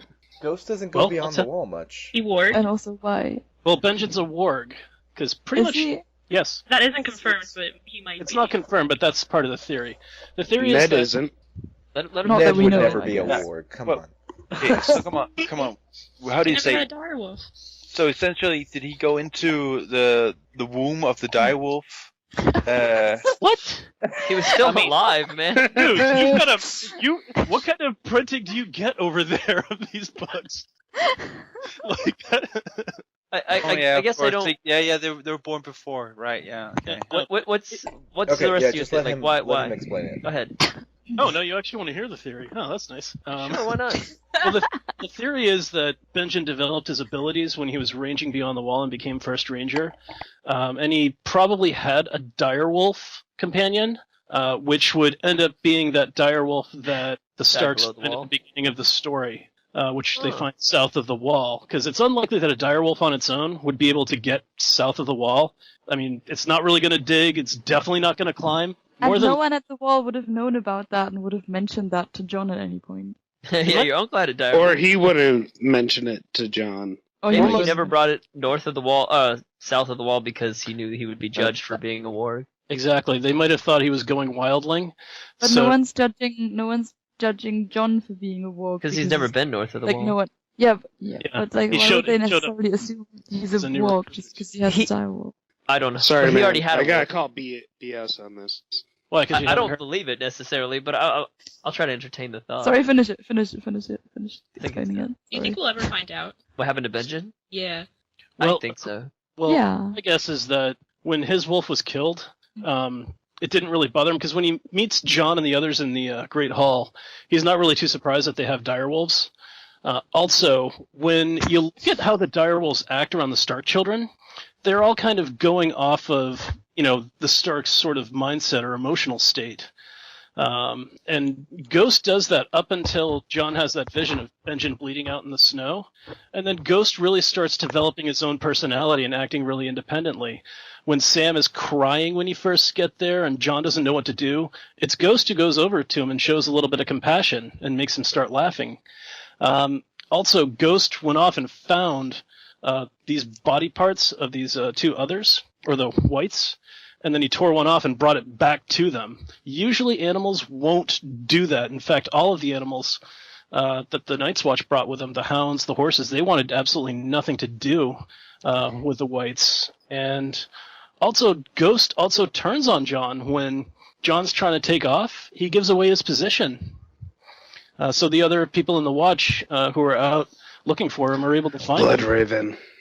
But then how is, like, if that was true, then what would John do now? Because he's presumably going into, I wish he's... It's a party in stay there. dead. He's gonna be But- like, let me tell you who your dad Just be is. prepared for Are you- three chapters of like mental wrestling between John and Benjen and Ghost. Because that's presumably what's going to happen, right? Because he's going to go into Ghost. But how is I that don't feel supposed like to that's work? what's going to happen, but a lot of people seem I to. think that's what's going to happen. Well, he's probably gonna. I mean, I hope he's just staying dead, but I feel like it was so established. Well, I hope Like, it's the sort of thing that's like it's so temporary. It's like we see like Jon is like, where am I? Wait, I'm in Ghost. It's like it's something that lasts like a dream, and then all of a sudden he's pulled out, and because he was healed or something. Like I don't know. Like let's just not spend a lot of time on that. I hope, George. He's like, where am I? He's like, hey nephew, welcome to Ghost. Yo. Because he does warg into him later on, and I feel like there would be some kind of like inner monologue there if that were the I case. don't know if that's even when possible because haven't we established that it's hard enough to overwrite like the wolf personality, but like if someone else is in something, you can't get in there. Yeah. Well, two people no, work at that's the not same true. time. No, it's not true. You just got to kick that person out. Because Valamir warged into Where does Orell's Mission go? Raven, Right. his eagle, and Orell was still in there and kind of controlling the eagle because that's why he attacked Ghost, right? Right. John, but John. No, he attacked Ghost. Yeah, no, he attacked John. Oh, that was separate. Right. Ghost got attacked, but then he attacked John after. Ghost got attacked by Bird, right? Ghost does get attacked by the eagle. Yeah. But that's when Orell has control. Less significant than when Jon gets attacked by the eagle. Yeah. Right. Because that's afterwards. That's when he's going to parlay with Mance. Yeah. Right. Jon has walked into Ghost, right? He's had those dreams. Yes. Well, he hasn't yet. No, he hasn't. He's seen through his eyes once. And when Okay. Ghost was looking at like a heart's tree, and that was it. And When he was you know hanging what? out with Corian Afghan. It's kind of And surprising. on that occasion, he wouldn't have noticed if Benjen was in there. because Well, he's not possessing him. He's just seeing through his Right. eyes. Rob seemed like we don't get POV on Rob, but like it really seems like he was pretty in tune, right? Yeah. Sansa, you can't, she lost her direwolf, so you can't really blame that. Arya, nowhere near her direwolf and is still super connected. But Jon, who's the farthest north, the closest to the old gods, like I don't know, like you would think he would get his head in the game a bit more. Well, keep in mind, it's also Ghost who finds the cache of weapons that are hidden at the Fist of the First Men. And when Jon and Corian and them are out ranging, they don't go back immediately to the wall. Like, Corian is actually really concerned about finding Ghost and what happened to him. So Corian probably knew that Benjen was a warg.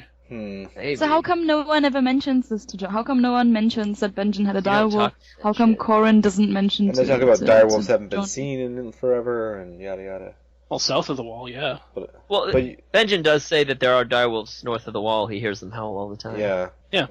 But why doesn't he say, "Oh, I had one"? As a But he's like, I don't know, hear them and 'cause somehow I people know don't it's talk a about it direwolf. anyway. I don't know. It's probably going to freak people out that, like, if he's Maybe down in he's in- civilized society, that he's going wild. Well, it is You like kind think? of frowned upon. Yeah. It's very frowned It's upon. very frowned upon.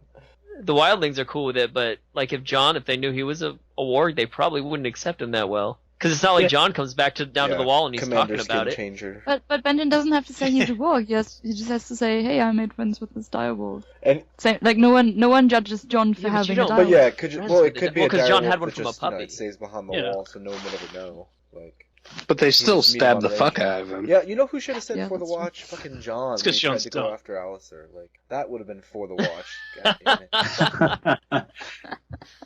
I thought you meant when he was dying for the watch. No, that would have been the ultimate payback though. If, like that had been sprinkled in here. Jon's like, "Fuck it, for the watch," and then he gets sent off, and Alistair's like, "You're done now." And then later on, Alistair's like, "Oh, by the way, for the watch," Yeah, but Alistair Yeah. Thorne is beyond the wall Yeah. when he gets stabbed, right? Yeah, he's not. He's off. I had Okay. a question. Mhm. Do you think that there's 3 dragons, there will be 3 direwolves in the end? The direwolf has 3 heads, like a Cerberus. Exactly. I don't think there has to be a parallel there. I don't think they're on the same scale. I don't But do you know. think one of the dragons could be a direwolf? Because you never see them together, so they're probably the same person. So Ghost is no, that wouldn't work. Drogon is Shaggydog, I think. Ghost 'cause could they're be both black. Viserion, so- because white and I do gold, wanna- maybe. I want to tell Scott that his theory isn't quite as bonkers as I thought it was before he explained it. Like, I don't know if I buy it, but there's more there than I thought there was. Yeah, I have to admit it's not completely ridiculous. I don't buy it, but it's not. But Yeah, it doesn't even qualify to be a crackpot theory. Essentially, it does have some. It's just there's not really a lot contextual in the books. That I kinda would more give likely us- say it was Bloodraven in him than Benjen, I guess. if there was someone in him. Bloodraven. It's more plausible than Benjen being Dario. No, that's never seen them together. You can't disprove this. The thing that Ghost finds is really, really old, right? Like, isn't like the cloth is starting to rot away? Yeah. The cache weapons he finds. So I don't think it's something Benjen would have known was there. Unless he found it like shortly before his death or something, but otherwise, Oh, that's possible. But like Bloodraven could have actually left that shit there. Yeah. Or if his party hid them there. Two of the guys. So we're like 3 books ahead of the chapter that we're talking about. Yeah. Yeah. Adam, bring this fucking thing together. Come on. Do your job. All right. So just a quick note before we move on. And so I just like I said, I wanted to cover these and then go back a little and just say that we go back almost over 100 pages, I think, from where we were last book, last reread, and. Bina has a note in here that just says, you realize how much stuff actually happens in October. There's 14 chapters in October and just 3 in November. Which are these Jon chapters. And they're spread out quite a bit. So, like, the Jon chapters, the Dany chapters get spread out a ton. And like I said, like her and I were talking last night, it really seems like a lot of the Jon stuff and a lot of the Dany stuff was probably just all written, like, in succession. And maybe it was broken up and chapterized, like, later on in the editing process. And that's maybe part of the reason why, like, Dany ended up getting her story published as a standalone for the first book. Because, I mean, what did Bina say last night? She said, like, if we were talking, like, if these were Marvel movies or something, like, Dany wouldn't even exist other than in, like, the words from other people's mouths. And then Dany would have her own movie, right? Because everything's so disconnected from what's going on. But yeah. But it's interesting because, like, isn't, like, the reason... I mean, Dany's storyline's so broken up, like you said, in these books. Isn't that, like, one of the only ways that, like, theories like Dario and Euron being the same, isn't that the only reason that's possible is because the timeline is so spread out? When you look at the timeline again, like, because doing the linear reread, you see that a lot of this stuff isn't all that far apart. It's just it's spread up because it makes for a better reading experience. I mean, I guess you can argue that point too, but I think there are nice bullet points, there are cliffhangers, kind of that keep you reading throughout the novel, so it makes a lot of sense. Yeah, for sure. Anyway. Onward to December 298, and let's see, Bran VI. This is actually a year after Dany's wedding, and it is Sansa's birth month. She will turn 12. Jesus, everyone's so young. Yeah, so that is Shaggydog. All right. So this chapter opens up with Bran, who unfortunately has been confined to the castle since his adventure in the Wolf's Woods. He's watching the arrival of the Karstarks from one of the towers. And they're being led by Lord Rickard, and following him is roughly 300 mounted horsemen and 2,000 foot soldiers, along with his 3 sons. The Karstarks are the last of the noble houses to arrive, and that's going to swell the host of the north to about 12,000 men. The other houses that have already arrived are the Glovers, the Mormonts, the Boltons, the Hornwoods, Serwins, Tallhearts, and Umbers. The host is going to get even larger as they march south, and they're going to be joined by houses Manderley, the Flints, the Krenigmen, and also it mentions Barrow Knights, which I wasn't really certain what the Barrow Knights were. Is this like some sort of minor order, or are they just like the northern equivalent of Hedge Knights? Does anybody know? Maybe they come from a land called the Barrows. There's the northern part of the north is the Barrowlands. Yeah, like that. Yeah, it's where like people were buried before they buried people in crypts. Yeah, but there was also the one of the older houses that are now extinct with something named Barrowland or something Barrowman. Oh, so there is maybe something there. I don't know, but it's not explained. I think. Yeah. All right. Well, anyway, Bran's been strapped to the back of Hodor to help him move around Winterfell, which, for some reason, just kind of really reminds me of the character Master Blaster from the Mad Max movies. And I wish they let him outside, because he'd probably walk outside and be like, "Who runs Wintertown?" But we also learned that Robb has been having plenty of troubles with the lords and ladies who have paid him visit and aren't exactly taking him serious as a leader. Major Mormont thinks Robb is too young to command, but she does have a granddaughter that she'd be willing to marry him off to. Lord Serwyn has brought his daughter as well, a 30-year-old maid that Theon's pretty sure is going to end up in Robb's bedroll one night. Lorne Horwood has been giving Robb a bunch of gifts and is asking nothing in return, although, should Robb be inclined, there just happens to be a few tracts of land that he would really like to have the rights to. Roose Bolton is just being kind of Roose Bolton, which really creeps Rob the fuck out because all he can think of is the Bolton family's torture chamber where they skin people for cloaks. So I guess kind of like the guy from The Silence of the Lambs. By far the most troublesome was Lord Umber, a.k.a. the Great Jon, and his big issue was that if he wasn't given preferred spot in the marching order ahead of some of the other houses, he said he was going to turn his men around and march back north. Rob let him know that if he did, he would come back after taking care of business in the south and hang him for being an oath breaker. The notion enraged Jon to no end, who saw fit to draw his blade. Rob diffused the situation by sending his trusted advisor and negotiator Greywind to calm Lord Umber down, and together they worked out a 2/5 compromise in that Greywind got 2/5 of Lord Umber's fingers off his hand. In return, the Great Jon got to keep his life for drawing his blade before his liege lord, and strangely enough, this really worked out well, because a couple of jokes later, and Lord Umber is one of Rob's most loyal supporters. Rob later confides to Bran that he was pretty much scared shitless about the whole situation, and he really wished his dad was back there to help advise him. We also learned that the letter that Sansa penned has arrived, which dispelled a lot of the false rumors that they had heard. Rob notes that Sansa didn't mention Arya at all in her letter and wonders what's wrong with his oldest sister. And then Bran just points out that Sansa couldn't even properly care for her direwolf, so taking care of Arya probably was way beyond her ability. They also note that they recalled the day they rested Lady's bones. And then after watching the Karkstarks, Bran and Hodor go to the Godswood, and Bran prays for a bunch of stuff that really doesn't happen. He prays for Rob to stay at Winterfell or to come back safe if he has to go. Nope. To bring back Ned and Cat and his sisters safely. Nope.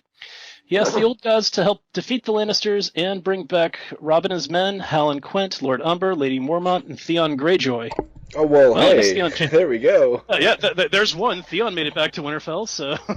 So when the leaves, are rustling, it's like the god saying, fuck no.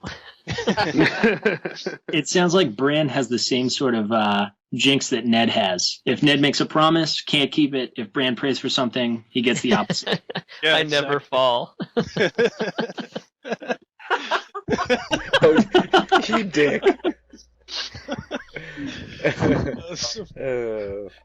Yeah, and the best thing that he asks for is he prays that the old gods will make Rickon understand what is happening.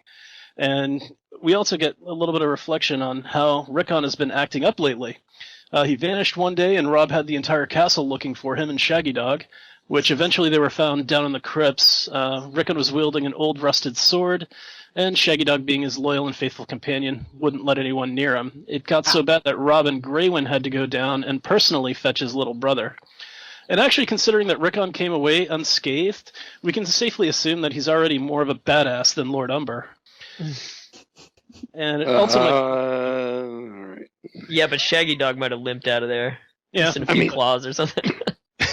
He's feral. Whoa, what was that? He's feral. Yeah, sorry. I had to clear my throat. Is that like the Wolverine voice there or something, Bob? He's feral. Dude, I think Batman is more it. you should have read the Night's Watch vows with that voice. Damn. Yeah. in my watch.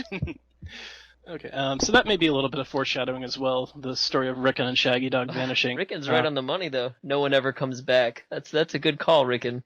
Hey, he's a better prophet than Jon Snow. He's Whoa. Blasphemy. Whoa. No, he just successfully Wow. predicted over 10,000 Northerners. So he's like 10,000 for 10,000 easily. Wait, how old is he again?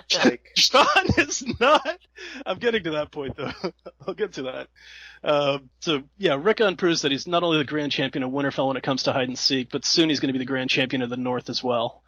The wind stirs, and Bran's prayers are interrupted by Osha, who tells him the old gods are answering him. She also tells Bran that Robb won't get any help in the south, as there's no weirwoods down there. Hodor picks this moment to return to Bran, streaking, and Osha gets an eyeful of his goods on offer, so to speak. She comments that he must have giant's blood in him. Bran disagrees, and she says that Bran tells her that Maester Luwin said the giants don't exist anymore. Osha tells Bran the giants do still live beyond the wall, and we also learn that when she was questioned by Luwin and Robb, she told him the reason her and the others fled south was due to the White Walkers returning, and she urges Bran to talk to his brother about the others and the White Walkers and take his army north instead of going south. Bran promises he will mention it, and he never mentions it to Robb. I think he does. Oh no, Luwin tells him not to. Right. That night he mentions it to Luwin. Exactly. So that night, Robb is taking dinner in private, making final preparations to take off. And Bran's sitting at the head of the table in the Great Hall, and he welcomes the guests. And he overhears some people chatting about him being a cripple. And he kind of says to Luwin quietly that he doesn't want to be broken anymore, and what he really wants to be is a knight. And then Luwin tells Bran that he might want to consider living the exciting, fun, adventurous life as a maester, which has to be the biggest shit let down. The true rulers of the realm. I want to be a ninja when I grow up. Have you thought about becoming a librarian? No. Wow. Librarians. Well, not compared to ninjas, though. Come on. Yeah, ninjas short life expectancy. All right. Well, Bran asks if he can learn magic, and tells Maester Luwin as he goes on what Osha told him earlier. Luwin shits on Bran's hopes again, telling him that nobody can teach him magic, not even the three-eyed raven, and he also should bother his older brother with tales that Osha tells him. And we find out Luwin's full of shit. Pretty much. So, thanks, Luwin. That's probably the most depressing dinner Bran's had since he woke up. 2 days later, Bran is seeing his brother Robb and the rest of the host off, and conspicuous by his absence is Rickon, and he's refusing to say goodbye, and yes, he does point out here he is the greatest Stark, not only at hide-and-seek, but also he's a better prophet than his sideshow bastard half-brother Jon Snow. As he predicts the fates of more than 10,000 Northmen, stating people who go south never come back. God damn it. Robb also breaks another promise, saying that Cat will return soon, and that he'll bring Ned and his sisters home before departing. And then the chapter ends with a confused Hodor asking Bran, Hodor? And replying, Hodor. I am Hodor. So, like when Bran is making his wishes to the trees, and she's like, they're sad because they don't have any ability down there. So is it really just the trees can't do anything to help him? So him praying to the trees doesn't do any good. Do you know what I mean? Well, not if they're going south, apparently, according to Osha, because there's no trees down there, so that's where they're going. And she tells him the trees are sad because they can't do anything. Makes sense. So it makes me wonder, is Bloodraven just like crying one weepy tear out of his eye? Like the crying Bloodraven. He's just like, oh, I want to help you so much. I'll bring you north, and then you can do my job. Well, yeah, send the ravens. You want to do my job? You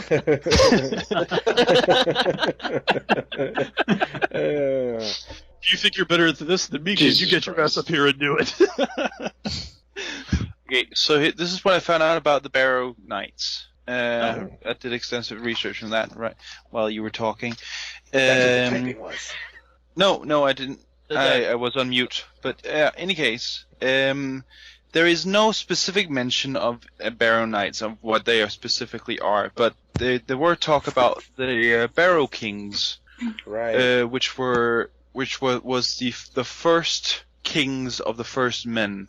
So they're a pretty big deal once a while back, and then they got their house got extinct, but there's still the Barrowlands, where you also have Barrowton, which is still a town with live people, not just burial hills. And my theory is that it's probably just land that is not specifically owned by other people, but maybe owned by landed knights. So they're kind of hedge knights, like sort of like that. You get land.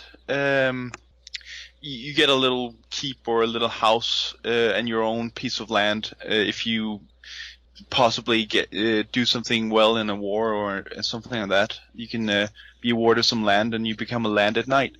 And it would make sense that in that area where there's once an extinct house and there's essentially just barrow hills that the Starks might. Yeah, exactly. Just populated with knights that want some sort of lands for themselves. And it's south enough, I think, in the north to be kind of desirable, unlike the Gift. Yeah, exactly. No, it's actually just north of Moat Cailin, so it's quite south in the north. Yeah. Oh, wow. I think you'd want to put your knights up at the Gift.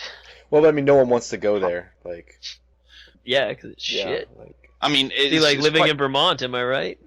No, yes, You're right. Jersey. I would know, but it's actually what would make sense in comparison to the Greyjoys or the Iron Men, that they would be close to where they usually would. It's because the Barrowlands is right up next to the Salt Spear, which is right in Blazewater Bay and stuff like that.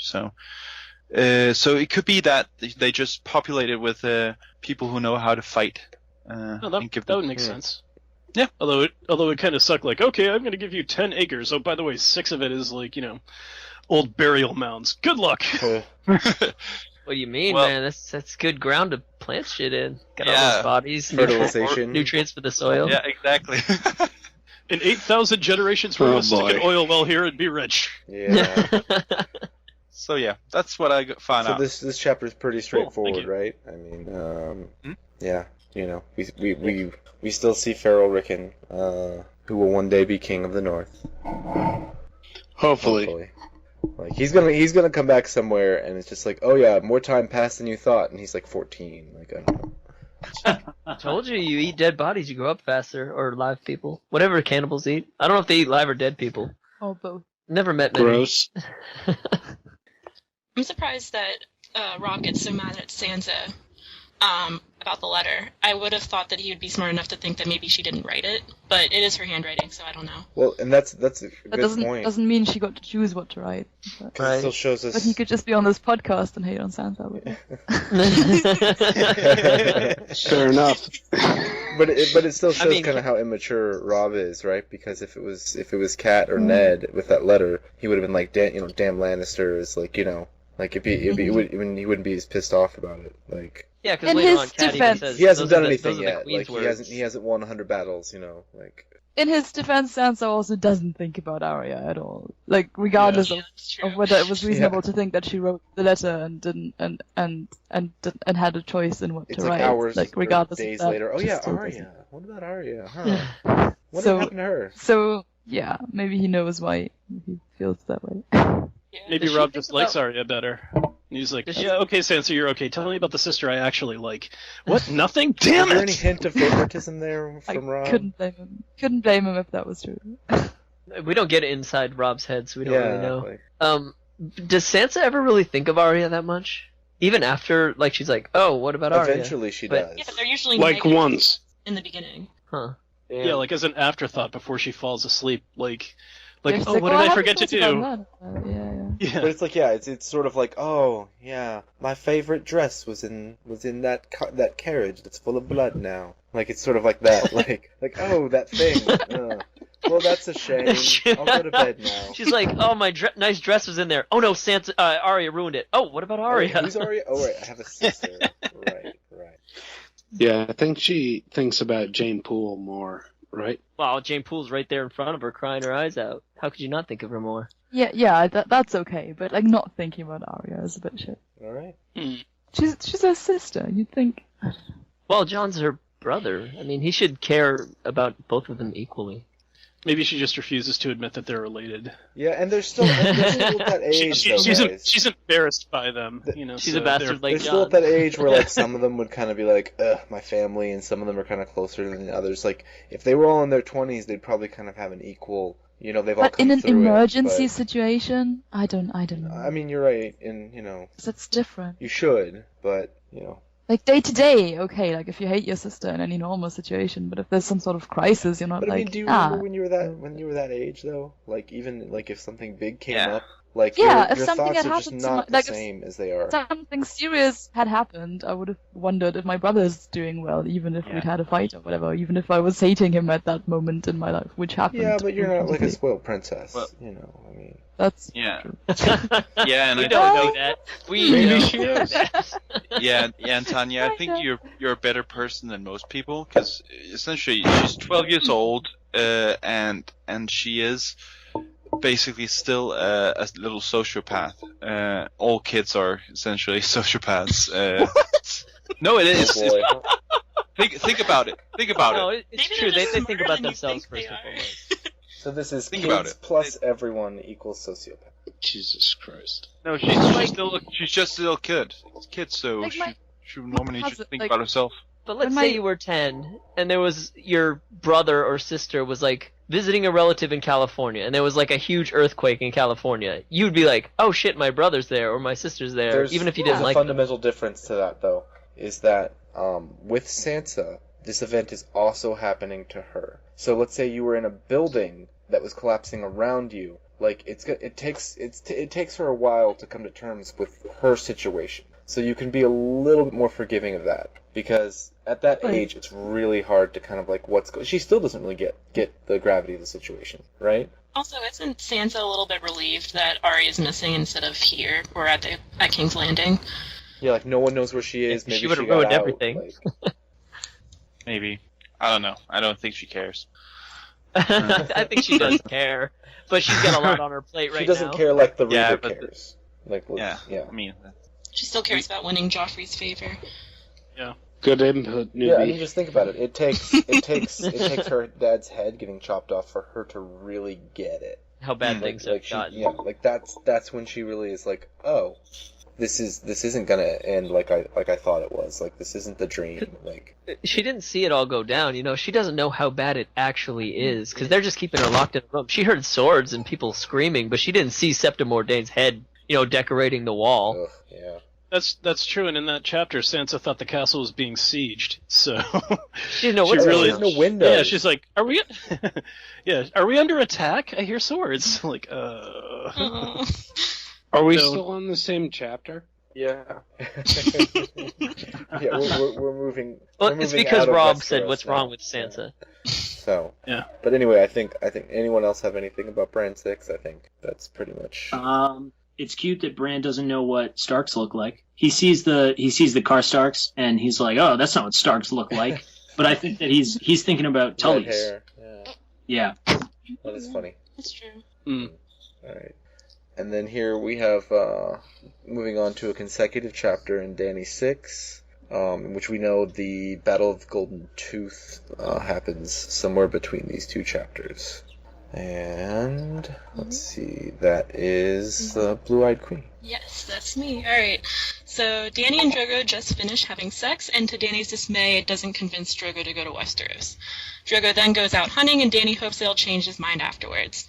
Dany calls on Jorah to convince Drogo to go west, and Jorah tells Dany to be patient. He also says that a western market caravan is passing through from Pentos, which excites her.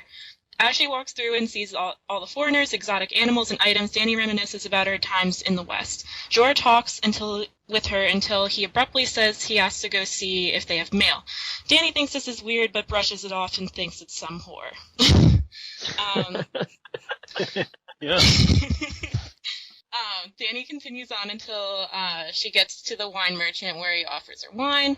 Jorah returns just in time to stop the merchant and tells him to try the poison wine, which causes a big commotion. Jorah claims he didn't know the wine was poisoned, but it was suspicious after reading Illyrio's letter. Dany decides she needs to be alone with her fire and puts the dragon eggs in the coals, but they do not burn. Drogo returns home, and Dany and Jorah tell him what happened, and Drogo rewards Jorah with a horse and promises his unborn son the Iron Throne. 2 days later, they leave to go west. Does anybody else think it's weird that he calls her his woman wife? Yes. So does that mean that the Thraki also have male wives? Or they just don't speak common very well. Possibly. I think he's just mad at her, and he's like, woman wife. Yes, a woman wife. But Yeah, where, I just didn't know if he where- was like man wife. Where are they when this happens? Do we remember? Based off Thrak. Like, Yeah. Jorah getting mail and They have the caravan from it's from Pentos, and that's where they came from. and so the mail is just sort of with that. Like, I this is not like a key point at all, but like they have to have this for the setup. But it's just kind of weird that he's like, oh, let's go check my messages. Like, no one knows he's there. Well, Dany notices it's weird too. And I'm surprised she doesn't think it's more weird after the wine and everything. But it's like it's not the way that messages are sent and received by any other characters in the books, right? Like, right. Yeah. Like even outside of Ravens, like people, like you send something to someone's estate or to like an established place, and like not somewhere they just showed up at, like. Well, Dothrak is an established place, and they have been there But I mean, a while. someone would have to know he's going there, and who knows he's going there except people they've that he's been been there. communicating with, Yeah. right? Yeah, They've been there a Illyria while. knew they were going to go there. Oh, yeah, right. but even when that's the case, in all the other instances, the messenger comes and finds you, right? Like I think this is the only instance we have where somebody like seeks out a merchant because maybe the merchant might have a letter for them. maybe Jorah thinks it's time. Maybe it's also not too safe if you're just like an outsider to be walking around Vastothrak. Does anybody else think it's weird that Varys actually sent out word to have her killed? No. Well, I don't think it was Varys. It was Littlefinger who sets up the lordship in exchange for a. But Varys says those birds have already flown. Yeah, he does. Well, say that. he says that to Ned, but that doesn't necessarily mean That he's doesn't mean he sent them. set up. Yeah. And Varys wouldn't care. He does. You don't think he cares about Dany? No. I mean, we've seen Chaos. that pretty like if Dany is like, he doesn't want her killed, but if she was successfully killed, like he's got backups. Like she wasn't Plan A. Like we've seen that. That's obvious. No, but she's a vital part of Plan A, right? Because a big part of Plan A is to have the Dothraki invade. But you don't. Right. But what do you like? I don't know. I mean, I guess it's hard to predict. But like, what do you think Drogo would do if he finds out that the usurper killed his wife? Do you think he would mount ships and cross the sea to kill him? Like He'd probably just be like, Well, he dude, said new woman so. wife. Like the fact. Well, but the fact that there was an actually attempt said, is enough to get him to be like, I got to do will this. go. Yeah, dude. But he actually said. But he wants to give he it will to go his son. across a. Yeah. Yeah, but the issue. He's not going gonna to have a son if she If he dies. is actually killed, then there's no heir. So I'm like saying is like, how does he react then? Is he like screw it, or does he still go for vengeance? You know? No. For all we I don't know, think this is like he his third should wife. He's fucking pissed. He'd be livid. And there's a thing here in the notes. He was, and he said like because like he gave Jorah Mormont a Stick with the horse, horses. Yeah. and he said like I will like conquer this like Westeros whatever, and I will put you on the throne, and And it's gonna be a gift for my Iron Chair. son, and like yeah, Yeah. which he does. They don't even know if it's a boy or a girl really, but whatever. Oh, they Oh, know. yeah, She ate the they whole know. heart and kept They it know down. somehow. It's been prophesied. Yeah. The guy just figured out how Tell to you have that's like the normal sex like a week ago. Come on, like. Oh, Talking Jesus. about What do you mean normal sex? Yeah, I don't know. That's very subjective. Yeah, I mean, In their culture, normal sex is getting behind her and just pounding away. That is their culture. Pounding Have any of away you guys, for 3 Have pumps. any of you guys here? Danny really admires him though. After there's like this whole paragraph Why do you about go 4 pumps? Oh, jeez.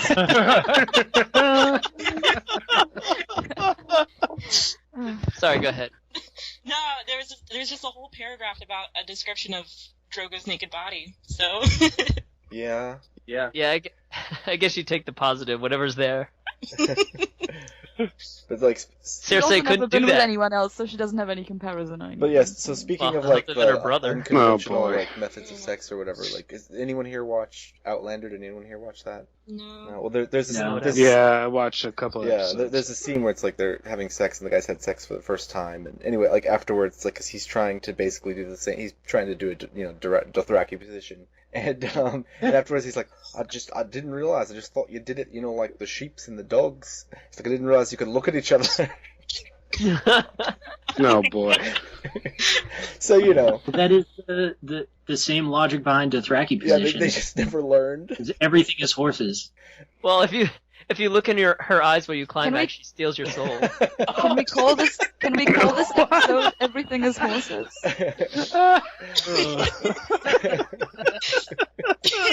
look at my horse. My horses. I mean, yeah, they like the horses are like the central theme of their culture, but But they don't seem to care about them very much. They don't even name them. and they're not like it's not like they're not like the sacred cow in a way like so we're gonna treat them right and everything, but it's like I don't know, it's They're their lifeblood, maybe kind of. like They're like their in the meat. Old West, it's like your gun and your horse. Like these things were kind of like they were highly prized. It's like you had to have it. It was a tool. So I don't know. Well, it's like modern day with cars. I mean, how many people name their cars? A lot of people do, but a lot of people don't. But and you may not necessarily take care of your car, but you're not going to let someone else drive your expensive car, right? Like even if you don't keep up the maintenance or you drive it like crazy, but it's like that's my car and it stays in my stable, So it's like they do treat their horse like they are possessive over their house. I am nowhere near as possessive over my car as I would be over my wife. If somebody's like, "Hey, can I drive your car?" It's like, "Yeah, all right." But if somebody's like, "Hey, can I take your wife for a test drive?" I'd probably be like, probably not. Fighting words. Not. Probably not. Probably not. Wait, what was the probably not? Wow. Well, we have to see what kind of financial compensation is coming my way. The Richard Gere over here. Yeah, I'll give you $1 million. To be fair, Nah, you don't have $1 million. Depends on if you're in the car or not. Nah, I don't have $1 million. Aw, sad thing. Sad Matt. Speaking of this buying and selling thing, how doth Rocky not understand buying and selling? It's a Yep. pretty simple concept.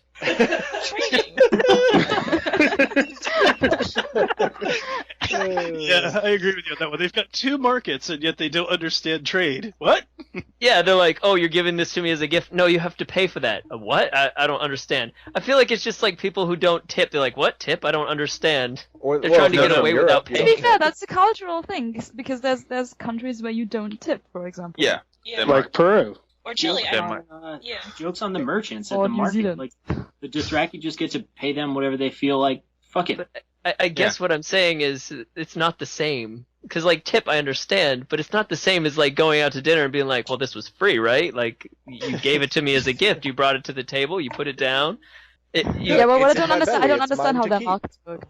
So. Well, there's a thing in the world of Ice and Fire where they define the Dothraki as seeing everything on the land of like around the Dothraki Sea and stuff like theirs, and so it might be just that they feel superior or something like that. That the only way they like maybe like Ironborn they pay the iron price. No, they're just like This is a gift or I'm taking they're a bunch it. of Stannises. Yeah, like, it's just everything is theirs by rights.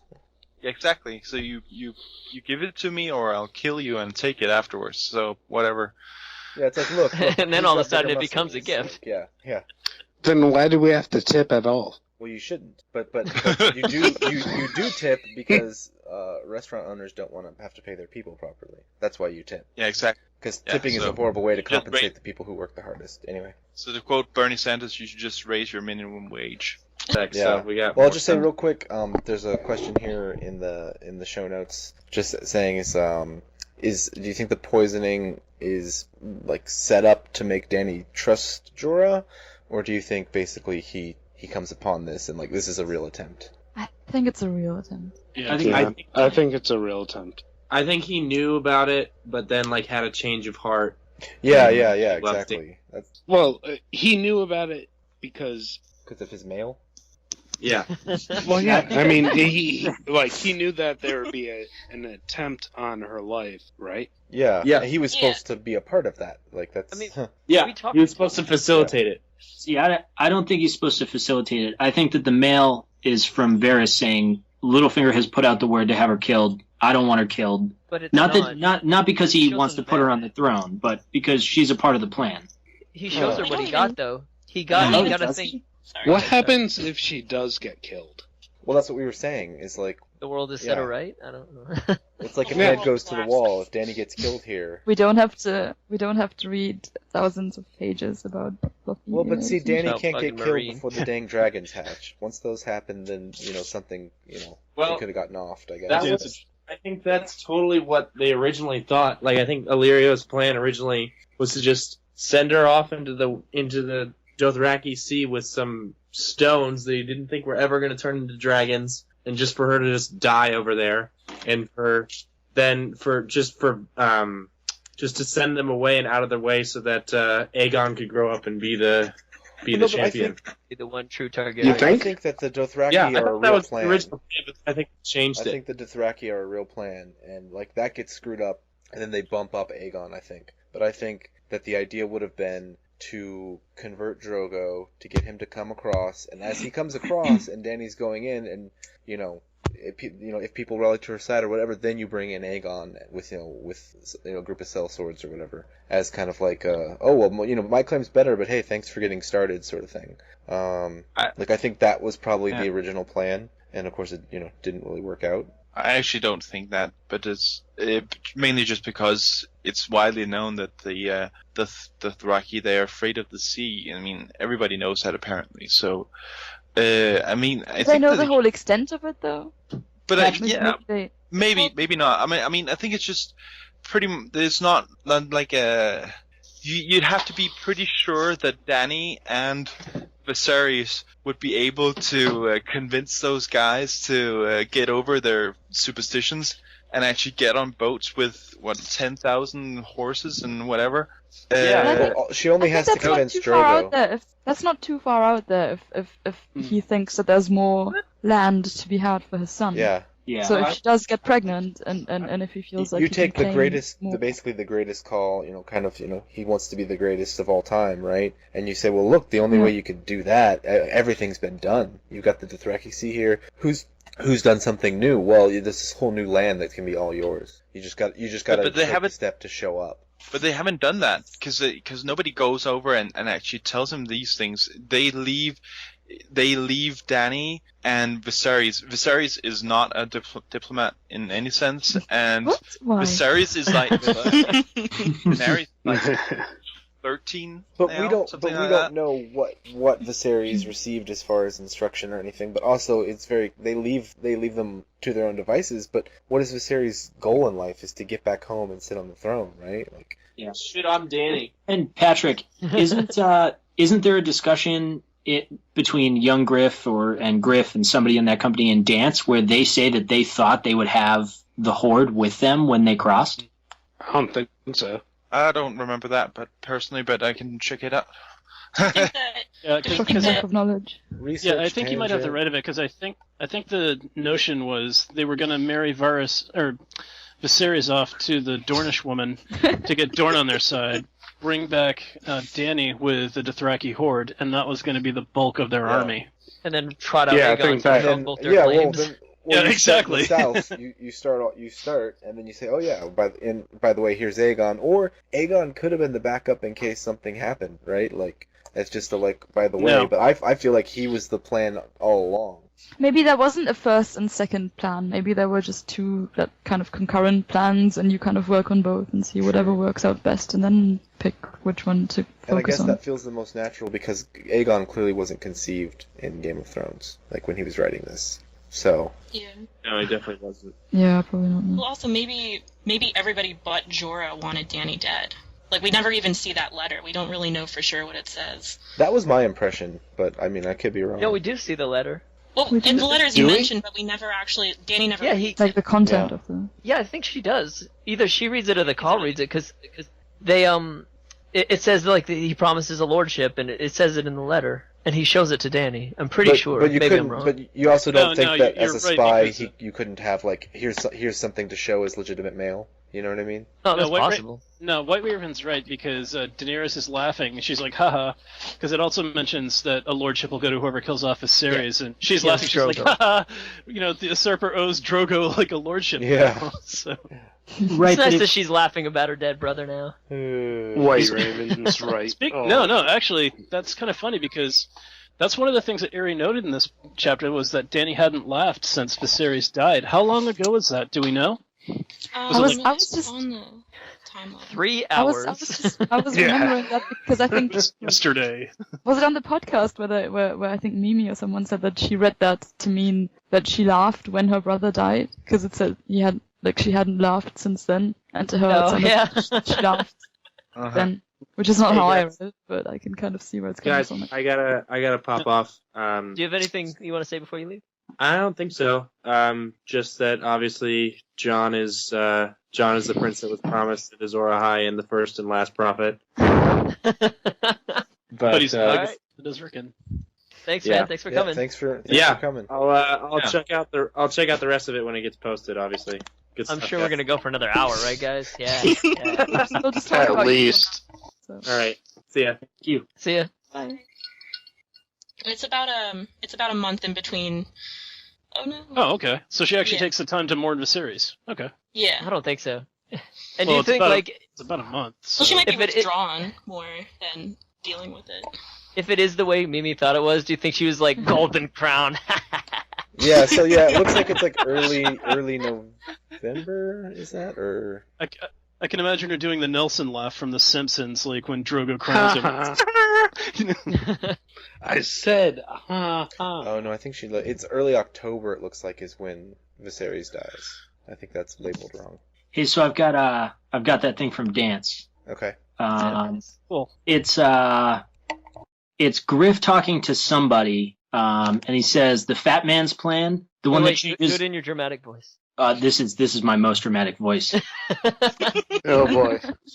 The one that changes every time the moon turns. First, Viserys Targaryen was to join us with 50,000 Dothraki screamers at his back. Then the Beggar King was dead, and it was to be the sister. So that Griff talking to the Golden Company is under the impression that when they invade, they'll have the Dothraki and so horde their with them. assumption was Dany was never going to do anything but get the call to go along. Yeah. Get some. Yeah, you're right. She's Yeah. gonna get Get some. some. She's going to Time get does about clearly change a lot as well. Yeah. And then Drogo was gonna give the gift of his 100,000 screamers or whatever, Which I don't think all of them would have gone, but or any of them. well, but I mean, like, look, if Drogo Some. was like, this is what we're doing, and they raid their way, to the ocean to get ships or whatever. Like, how many people are gonna be like, "Oh, I'm too chicken shit"? Like, you know what I mean? It would have to be I like don't- a whole civil war to like prevent that. Otherwise, you just get on the damn No. boat and you puke your guts Nah, out. Drogo's the shit. They're all Yeah. going where he Yeah. goes. I don't know. It's like taking it's like taking all the people that think the world is flat and then telling them they have to go all the way around or whatever. But then that's But what if Bran Drogo was doesn't- saying, what's his right? name, rapper? Be like, hey, don't be a coward, don't be a little bitch. Like, get on the boat. I don't think everyone would have gone. I think most people would have. Well, I gone. think if anyone stayed behind, it would have been at Drogo's command. It would have been like, look, I'll let X amount of people stay here and look after my shit or something. What shit? I don't They know. bring everything Why? back. Khaleesi- Like, I don't know, just like keep raiding in my name, sort of thing. Like, I don't know. Well, keep my reputation tight. you lost me there. Sorry for. I mean, I wonder, yeah, they move everything they have Right. with them. So like, do you If really he- need to bring this copper tub, dude? He's like, no, my wife needs it. But like, you think like there wouldn't be room on the boat? My for all woman that. wife. Like, they'd have to leave it somewhere. Yeah. But if Drogo doesn't die, the dragons are never born, and Dany never becomes anything special. So it makes sense that she'd just be an afterthought. But Viserys, again, as someone that could unite the people that are still loyal or still prefer. Oh yeah, House political Targaryen. mastermind. Well, keep in mind the initial plan was to keep Viserys in Pentos. They were encouraging him, like, hey, don't go off with the Dothraki. That's a bad idea. Why don't you just Right. hang out in this wonderful palace with prostitutes? And he was like, no, I want to make sure he lives up to his end of the deal. So it's like, So- when it comes to that, it's like, this is old world, and it takes time for stuff to happen, right? And so, like, Illyrio's like, well, it could be 6 months or a year or whatever, hang out. And, like, you got Viserys over here who's, like, acting like he's got an iPhone, and he's like, fuck, I need it now. Like, he's just too impatient. Well, I'm just gonna go and make sure this dude does what I want him to. And then he's fucking miserable the whole time. Like, He doesn't trust Yeah. Dany. What chapter are we talking about now? I mean, we've Viserys gone four. through. This is the Dany chapter. Yeah. Yeah, I know, but So that makes we've sense. gone to No, Dance we- Dragons and everything yeah, well, just else. Dany's chapters are so kind of separated, right? So, and there's so much, especially reading through it again, like in context. We still don't know exactly what was going on with all these people. Right. I would like to have a secret conversation with George when he tells me when he actually came up with the idea for Aegon. Maybe he'll tell us at some point in the future. You mean when the books are Fagon? done. Not even the first Griff chapter. Like halfway through those Griff chapters, he just decided, what if this was a secret Targaryen? Honestly, the only reason I don't truly believe that is the fact that the real Aegon's head is smashed in. Well, quote, real, like, child Aegon during the sack. but I still think that the idea of Aegon returning is like a late addition to the story. And then maybe it comes No, from, yeah, it seems really maybe bad. it comes from all of the like the Blackfire Rebellion content we got, and he liked that so much that he's like, well, let's put like multiple dragons in here and see what happens. Yeah. I really like the Blackfire content. It's interesting that doesn't show up right at the beginning of Dunk and Egg. Like, it isn't present in the first one at all, but I mean, it's great. I think that if Aegon is a Blackfire, there is a bit of narrative weight behind his return, but I still think his return comes out of nowhere. It's very strange. Yeah, I guess. Yeah, I'd agree. Well, but we could probably talk about this in like 47 episodes when we get there. Yeah. So, just wanted to say thanks, guys, for joining us. It was a lot of fun, and What's that? if you're following along at home, next episode 12, we're going to be covering Sansa 5, Cat 8, Ned 15, Tyrion 7, and Dany 7. Yeah, those are fun chapters. Sure, why not? And Brett's poor puppy. Yeah. Yeah, and go in and like all our videos on Don't forget YouTube to and like, stuff like that. comment, and subscribe. No, I'm just kidding. Don't do that. Yeah, You're not and that person. Give us 5 stars on Or WordPress. we and could use everything. 5-star reviews on iTunes. If those of you on YouTube don't realize we're on iTunes, us and a podcast of Ice and Fire, it makes reviews make it easier for other people to find the podcasts. Anyway, Yeah. Make sure you give Vassals of Kingsgrave 5 stars and Podcast of Ice of Fire 2 or 3. Oh, Yeah. that's brutal. All right. Well, thanks guys for joining me, and you guys all have a good day. Thanks, Adam. Thanks, Thank Adam. you. Cheers. Thank you. Bye, all.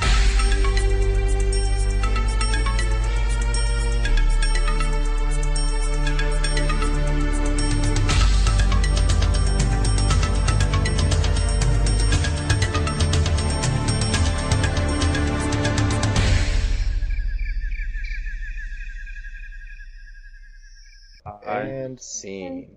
Hey, Matt, in your picture, it looks like you have the shade of Tywin Lannister walking behind you. What? It's Ghost Charles Dance. Wait a minute, Varley on the forums, or? No, your Skype picture. There's a dude behind you. Is that your dad or something? That's Tywin Lannister. I can tell. Who's picture?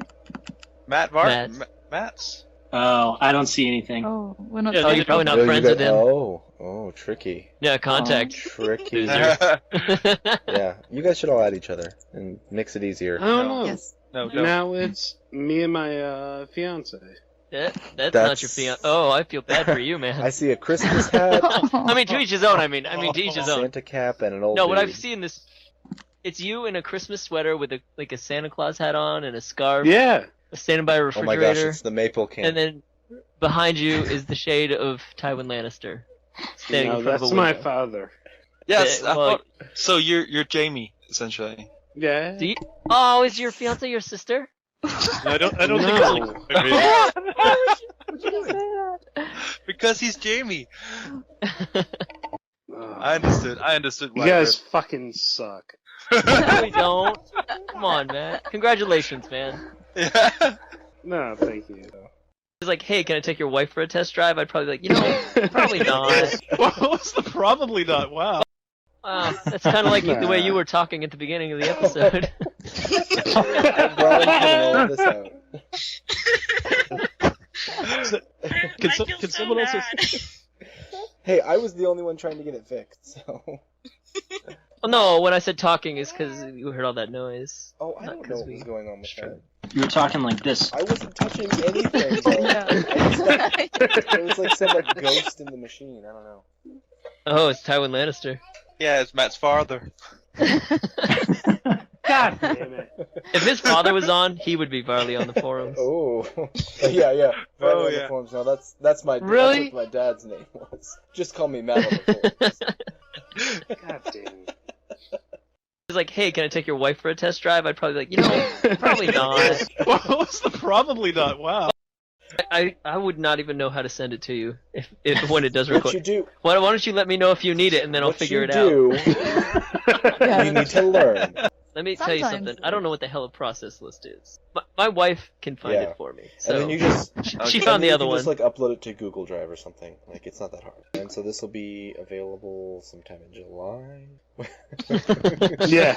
No, hopefully it won't take that long. It's out when it's out, If it okay? comes out before the next book comes out, then it'll be... Yeah, it'll be out probably maybe next weekend. I don't know. What do We'll you- see. But the next I wonder what's gonna happen when a book does come out. I'm wondering if this is gonna be like put on hold, and we're like all gonna be reading that. And Oh, then... you think the book's gonna then come we're out gonna- before we've we're- done this twice? Yeah. Oh, you sweet summer child. Linear reread, backwards reread. We're gonna do a character reread for each character. We got you gotta mix it up like So 10 many different ways. Try to read We're gonna it do in it- reverse. Every Like- fourth word reread. Memento style. That's what we're gonna do. Is memento reread. My wife can find Yeah. it for me. What about when we're done? We could do like a re-listen. Oh gosh, we to... could do commentary. reread? Commentary on the reread. There it is. Yeah. That's Oh, yes. Yeah, Oh we should shit! do That is Tywin Lannister. Wait, what? Oh, yeah, it is. Oh my god. Okay, you guys just became friends with Matt, right? Yes, yeah. I see. now. You know, that could be like shipwreck Davos. Or it could be his Yeah. dad. and by the and sounds of the it. skulls. I have a friend. Davos. I have a friend who works in a shop somewhere here in London, and he said Charles Dance came into his shop the other day. Is he still getting work? Like, what's going on with him?